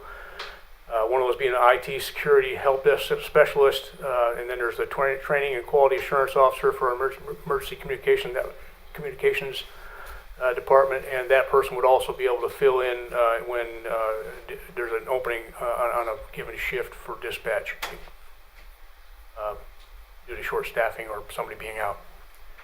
There are 2 social workers for foster care in this plan for this coming year as well.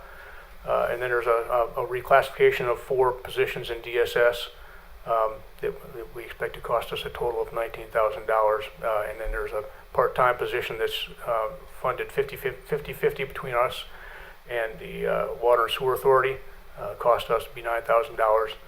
And then there's that bottom position there, the Parks and Recreation Coordinator. There's been some further discussions about that. That $51,000 number represents what would be the county's portion of a shared funding model with our municipalities, assuming, and I made an assumption here that it might be done based on population that corresponds to the various local governments. We've got a lot of work to do before we can implement hiring that position. I mean, we'd have to reach an agreement with the other local governments on how to go forward in this. If we do move forward with it in FY27, I'm sure it would probably be later on in the year, and it gives us more time to think about it.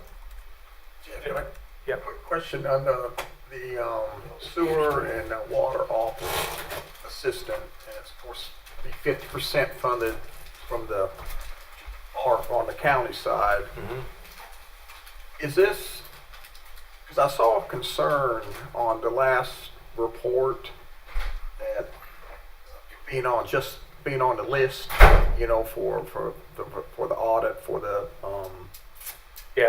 material deficiencies, and one of the things that was mentioned was that the debt is occurring a lot quicker than what because we're waiting to up the water and sewer rate. Mm-hmm.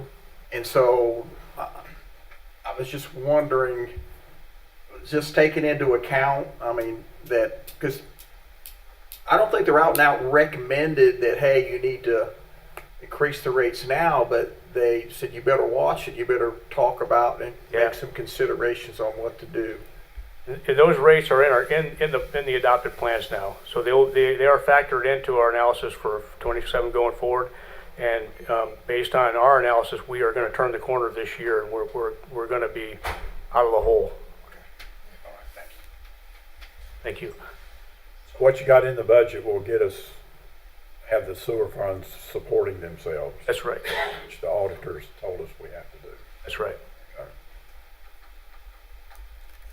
All right, and then you see the four positions. I'm sorry, 5 positions that are added in out years. And those are plans. So if you adopt this budget this year, this is just a plan going forward, and we can reassess next year.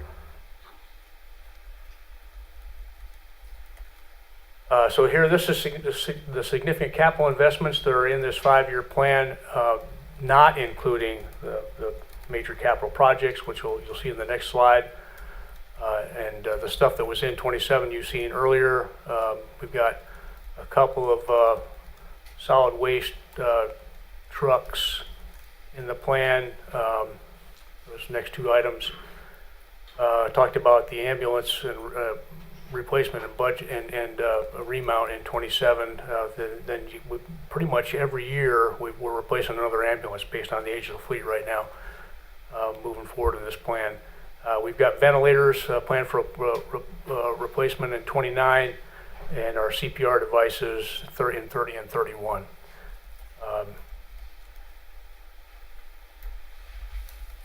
We have our emergency communications consoles being replaced in 2030, and that would also be funded by a combination of E911 funds or grant funding on a reimbursable basis. We talked about the Keith King Health Facility remodel. In the rest of the plan for 5 years, we've got $1.8 million for fleet replacements, and then we talked about major building component replacements in 27.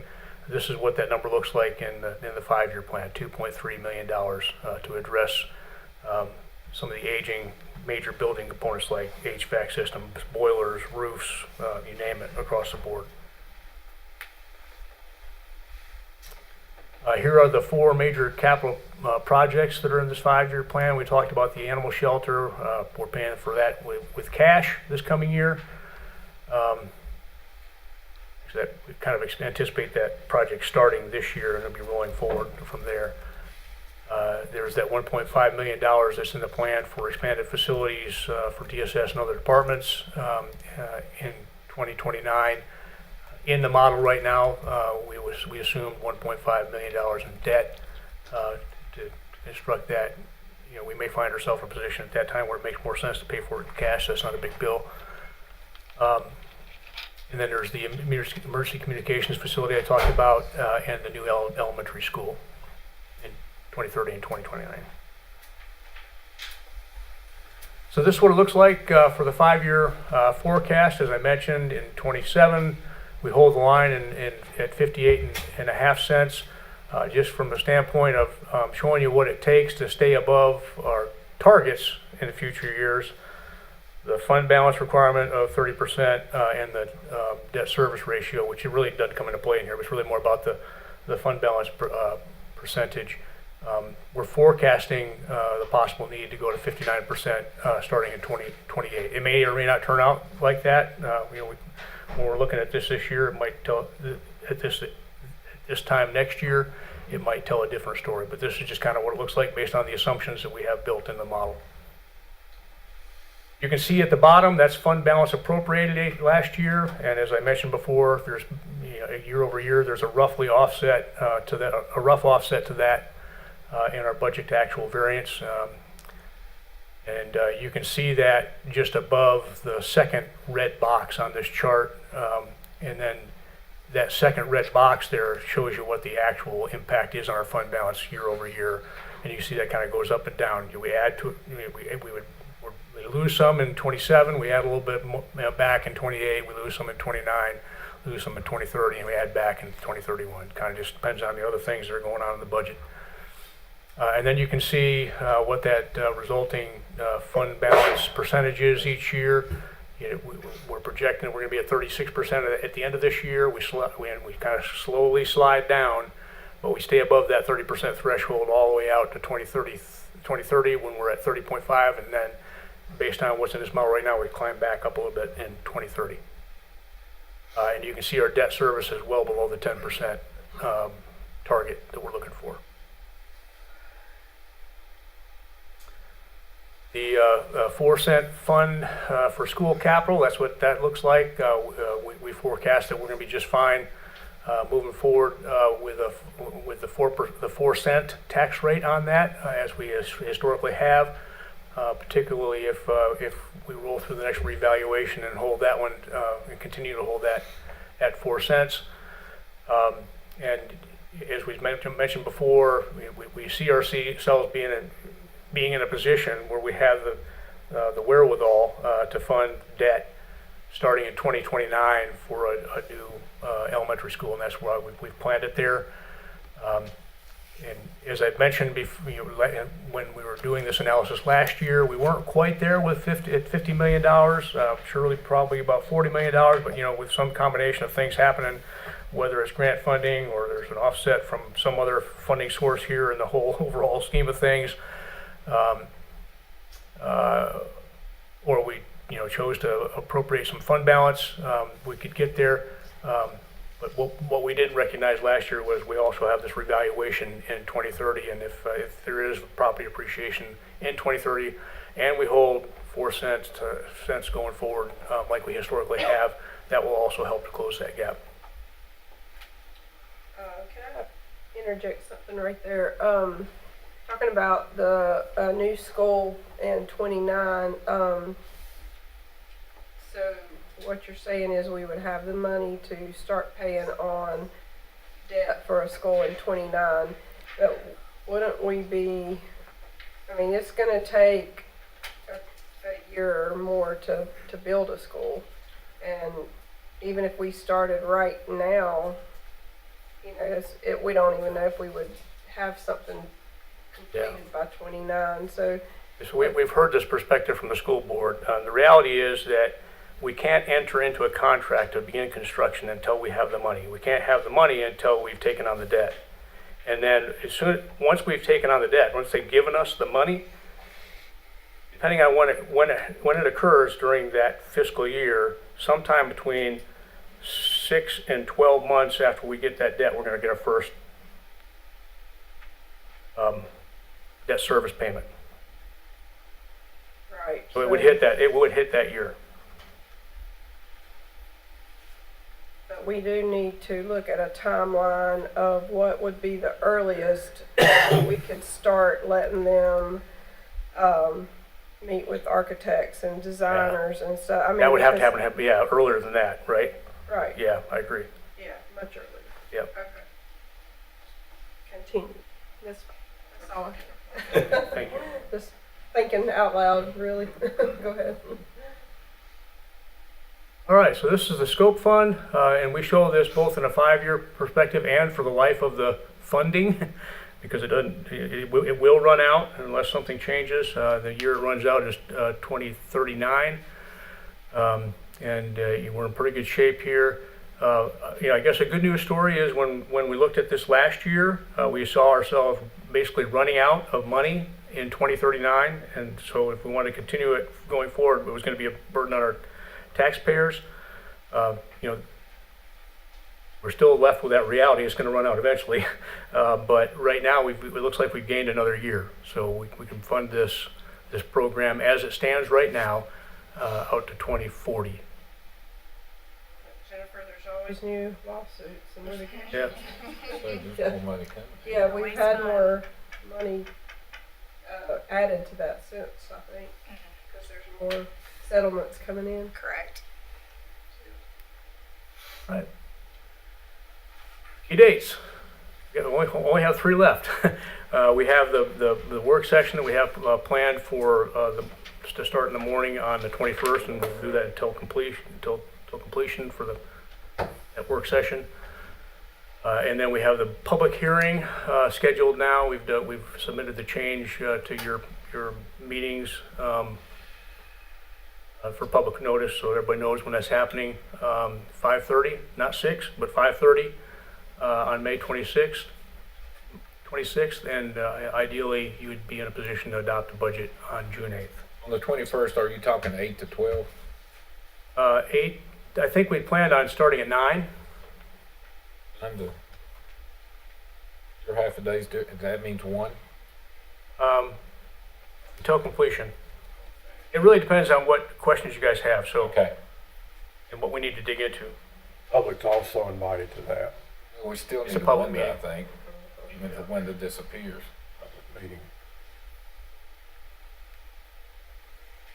Okay. All right, any questions or other comments? Have some, you want me to start one? Yeah, go ahead. First of all, I went through the whole operating plan that you guys put out this past weekend, or for in our agenda for today. And I've got some thoughts on to other board members to be thinking about. This is the reason I want to make them tonight before we get together on the 21st.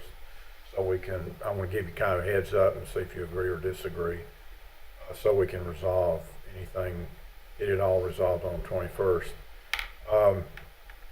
The operating plan last year was really good, I thought. It's especially difficult to do one the first time, like the first edition of it. But I thought we did a really good job in the staff, and I want to congratulate the staff on getting that plan together. But this year, it is really much better. I've talked to Jeff about this already. I mean, this year we're evolving and building on what we started with, but when you read through it, it's just noticeably more comprehensive, more complete. It's just outstanding, and so I really want to congratulate the staff and Jeff on the product you produced the second year into this. It's a really good strategic plan. I got a copy, really nice bound hard copy of it last year. I think all of us did, and I don't know who else besides us. I've had that plan in my car ever since I got it, because it answers every question that anybody asks me practically. Yeah, there it is. During the year, and so I used it primarily as a reference document, but it really does, especially this year. If you read that, then you understand everything the county is doing financially, and as far as how the county is operating with all the different sections in there. So one of the things I'd like the board to think about and is producing a lot more hard copies of it this year, and they're very expensive, I think, but at this point, we've got an issue with communicating our survey with communicating with the public. And as good as this plan is, and as good as last year's was, a lot of people just aren't going to get on the computer and plow through that and do it. But when you've got this plan like he just held up there, where you can just whip it open, get more familiar with it every time you look at it, I think it would go a long way to communicating some of the information that our public would really like to know. So what I would like to think about is giving, and this is just a starting thought, to make sure all the elected officials have one, and the municipalities as well as us. Make sure the school board members each get one. I'd like to have 10 copies just to hand out to people, various people I know that are really interested in what we're doing. And then I'd like to send one to all the commissioner candidates who will be running in the election this fall, as soon as it's finalized. And then, based on, I don't know what it costs to do all that, or what economies of scale you may get by getting larger numbers, but I just think we're really missing the boat if we don't publish this document. in hard copy where folks that won't take the time to use a computer but would look at a book, and it would allow everybody to communicate and shine more or give more visibility to what we're doing in the county government. So that's one thing to think about before we meet. The next thing I would like to think about is before the 21st, and I think I may have mentioned this earlier, but I would, especially before I leave the board, like to see us engaged in the AI arena. We don't have anything specifically budgeted for that, I don't think, in this budget, but I got a plan from Sid who's sitting back there. It had a lot of good information in it on studies that had been done and so forth. And so one of the areas we may could do some AI stuff would be if you look at the budget in brief section that's in that plan, operating plan number 6, is talking about what I just mentioned. The counties needs to have an improved communications plan to the public. We may be able to use some kind of an AI model to develop that communication plan. But from the study that I got from Sid, a lot of counties around the country, or in North Carolina and around the country, are doing this. Let me just read through a couple of the areas that it's being used for in county governments. It's being used for IT help desk automation. It's being used for permitting and zoning reviews. It's being used for child welfare service risk scoring. It's being used for cybersecurity, which is a bigger issue every day with AI out there. It's being used for case management for constituents and within departments. And it's being used for business and economic development. So if you guys would think about what we could do maybe when we get back together on 21st about, and maybe have Ken should be there anyway, but Ken's interested in this too, I think, and maybe have him there to share his thoughts on getting something started this year so we don't wait another full year because AI is taking off. And a lot of the earnings for major corporations are coming in higher than projected over the latest earnings season reports, and they're attributing it to AI being incorporated. So I think we need to try to get ahead of the curve on that. The next subject I had is the operating plan. Back to the operating plan, I think it would be a really good idea to, if you haven't done it already, to submit that to the LGC and to the, I guess, the coach or whatever we've got with the LGC in relation to our UAL issues that we have. I can't imagine that couldn't add some credibility to what we're doing here, not just in finance, but across the board. So that's another place I would probably send some hard copies as well as electronic copies. Next thing, for me reading through the budget, I don't see anything in there that would cause me not to vote for the budget right now. So I think it would be a good thing if you guys see anything that's a showstopper for you, that we get that back to these guys quickly so that we can resolve it on the 21st. Right now, I don't have any showstoppers. I think I could approve pretty much as recommended. I did, in our last discussion, or last meeting, I think, where we approved the Parks and Recreation Plan. It's called something else, but the big plan. Active 20 Yeah. Stokes. Yeah. I did mention that I was not in favor of funding that coordinator in this budget, but that's not something I would vote against the budget if the rest of the board wants to do that. I did agree to the Partif grant match and all that stuff. So, the last thing I would say is, we're going to deal with a lot of corporate folks over the next few years, like the Carroll properties out there, data center people, other corporations that may be interested in investing in Stokes County. And I think it would also be a really good idea to give that operating plan to those kind of people, because I think it would add a lot of credibility to how the county is being run.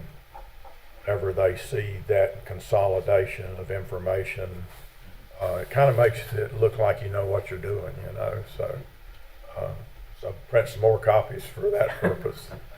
And, You're gonna have a bestseller here before that's all I have. I think.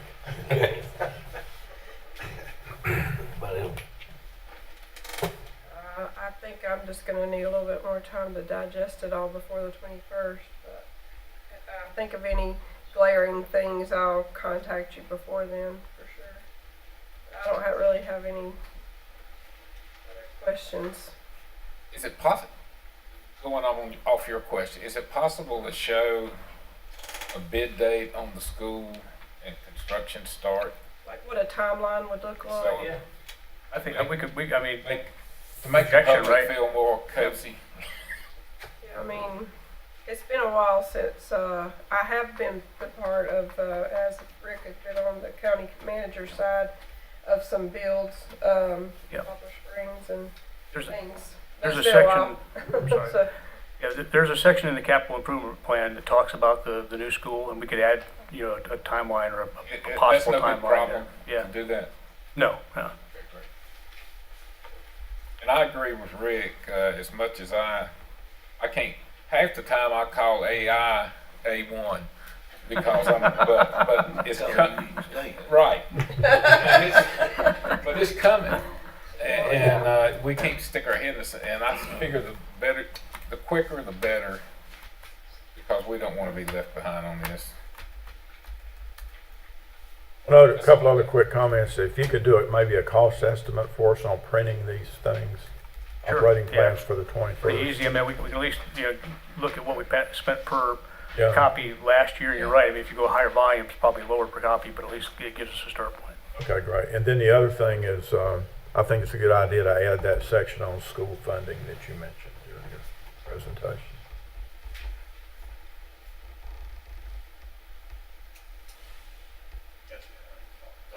Excited no more.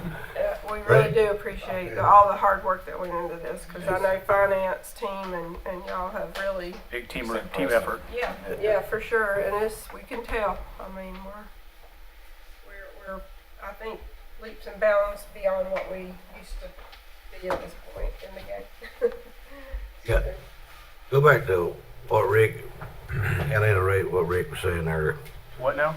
Go back to what Rick, being raised a while ago, over the weekend I was reading the minutes and stuff and looking over the budget stuff, and I went back and I got that book on my desk and I started looking through that and going through the different numbers and that kind of stuff, and I thought about when we started out last year, the 5-year plan, and I looked at that and I looked at this and I said, the county's on the right road, they just need to stay with it. You know, the way this thing's planned out, and I mean, y'all done a fantastic job with it, hands down. I mean, we may disagree and not agree, but at the end of the day, it's still a good job. And them hard copies, I think, are a great thing. I'm one, don't like to sit in front of a computer. I like to lay back in a recliner with a book like that in my hands and looking at it. So, but those books are worth a whole lot just to go back and look at them and see what the progress you've started from and where you're going to. And I don't know, I think our county's headed in the right direction. Thank you for that. Budget time is not dreaded like years past. Yeah. I got a couple questions for you with the budget, but I'll call you. Okay. We'll do. Anything else? Thank you. Thank you, Jeff. Good job.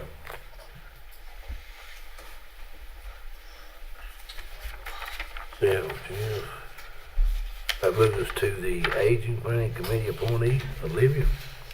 So Kayla Bohannon submitted an application for the Aging Planning Committee. So if we would like to state her for nomination. We'll nominate Kayla Bohannon and close the nominations. And it will still be advertised for 2 weeks. Yes, we'll handle it at the next meeting. So we don't need a poll today. Don't need to poll today as long as everyone's okay with that motion. nomination. Need a motion? I'm good with Well, it's not on action. Yeah. I'm good with it. I'm good. All right. Ron, you good? Everyone good? Board of Health, the pony. Tim Mabe resubmitted application. He has been serving on the Board of Health. So he is just resubmitting his application to continue in his current position. So if we would like to state Mabe for nomination as well. I nominate. A second. All in favor? Aye. Let's see, the Tourism Development Authority appointee. Jack Whitner submitted an application for a vacant position that was on the TDA. So if we would like to nominate Whitner. Second. All in favor? Aye. So all these will be on action at the next meeting.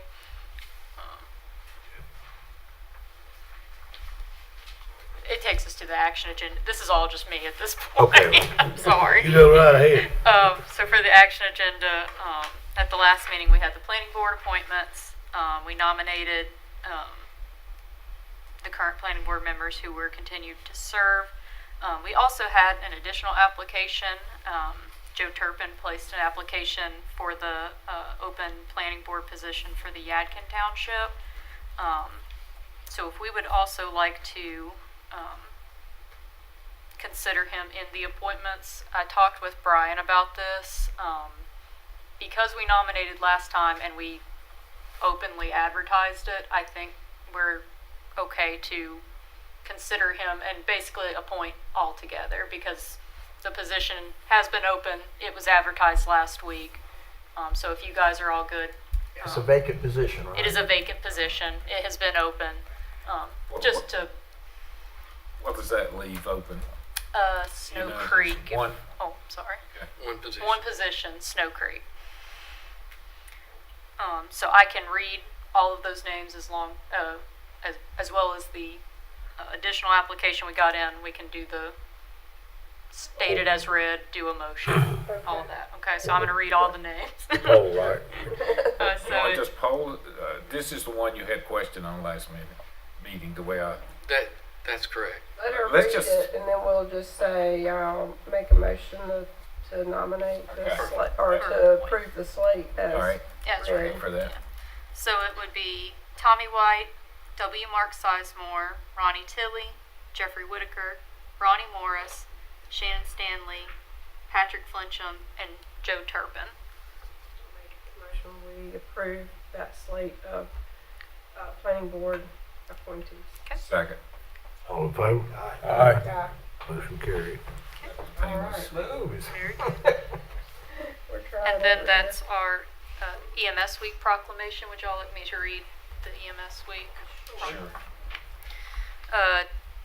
To designate the week of May 17th through the 23rd, 2026 as Emergency Medical Services Week, whereas Stokes County Emergency Medical Services is a vital public service, and whereas the members of emergency medical services teams are ready to provide life-saving care to those in need 24 hours a day, 7 days a week, and whereas access to quality emergency care dramatically improves the survival and recovery rate of those who experience sudden illness or injury, and whereas emergency medical service has grown to fill a gap by providing important out-of-hospital care, including preventative medicine, follow-up care, and access to telemedicine, and whereas the emergency medical services system consists of first responders, emergency medical technicians, paramedics, emergency medical dispatchers, firefighters, police officers, educators, administrators, pre-hospital nurses, emergency nurses, emergency physicians, trained members of the public, and other out-of-hospital medical care providers.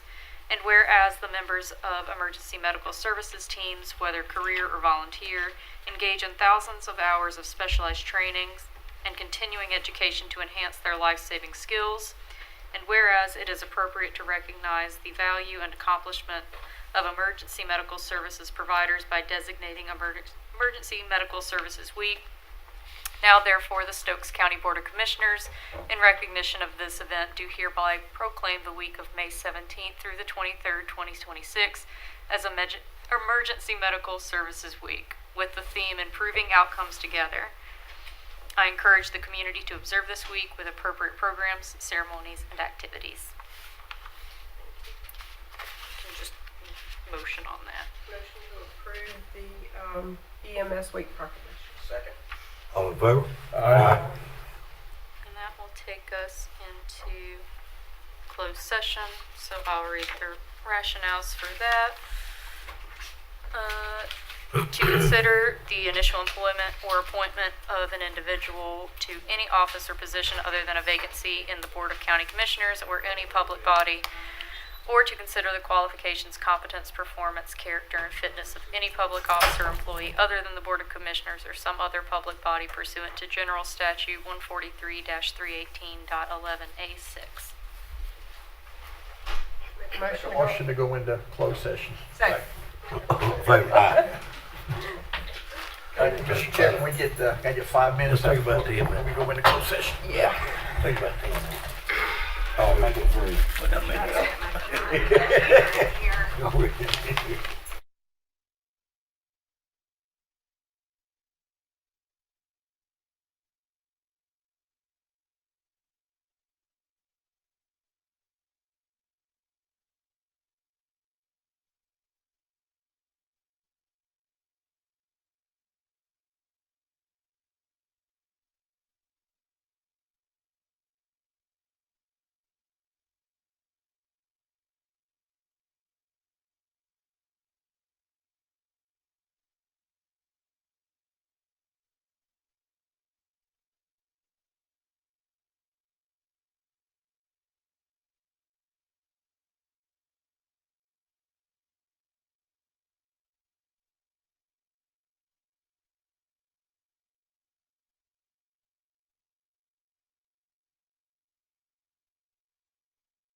Motion we adjourn. Motion to adjourn. Second. All in favor? Aye. Hey, Jamie, do we need to give these back or? We need to give it back to you.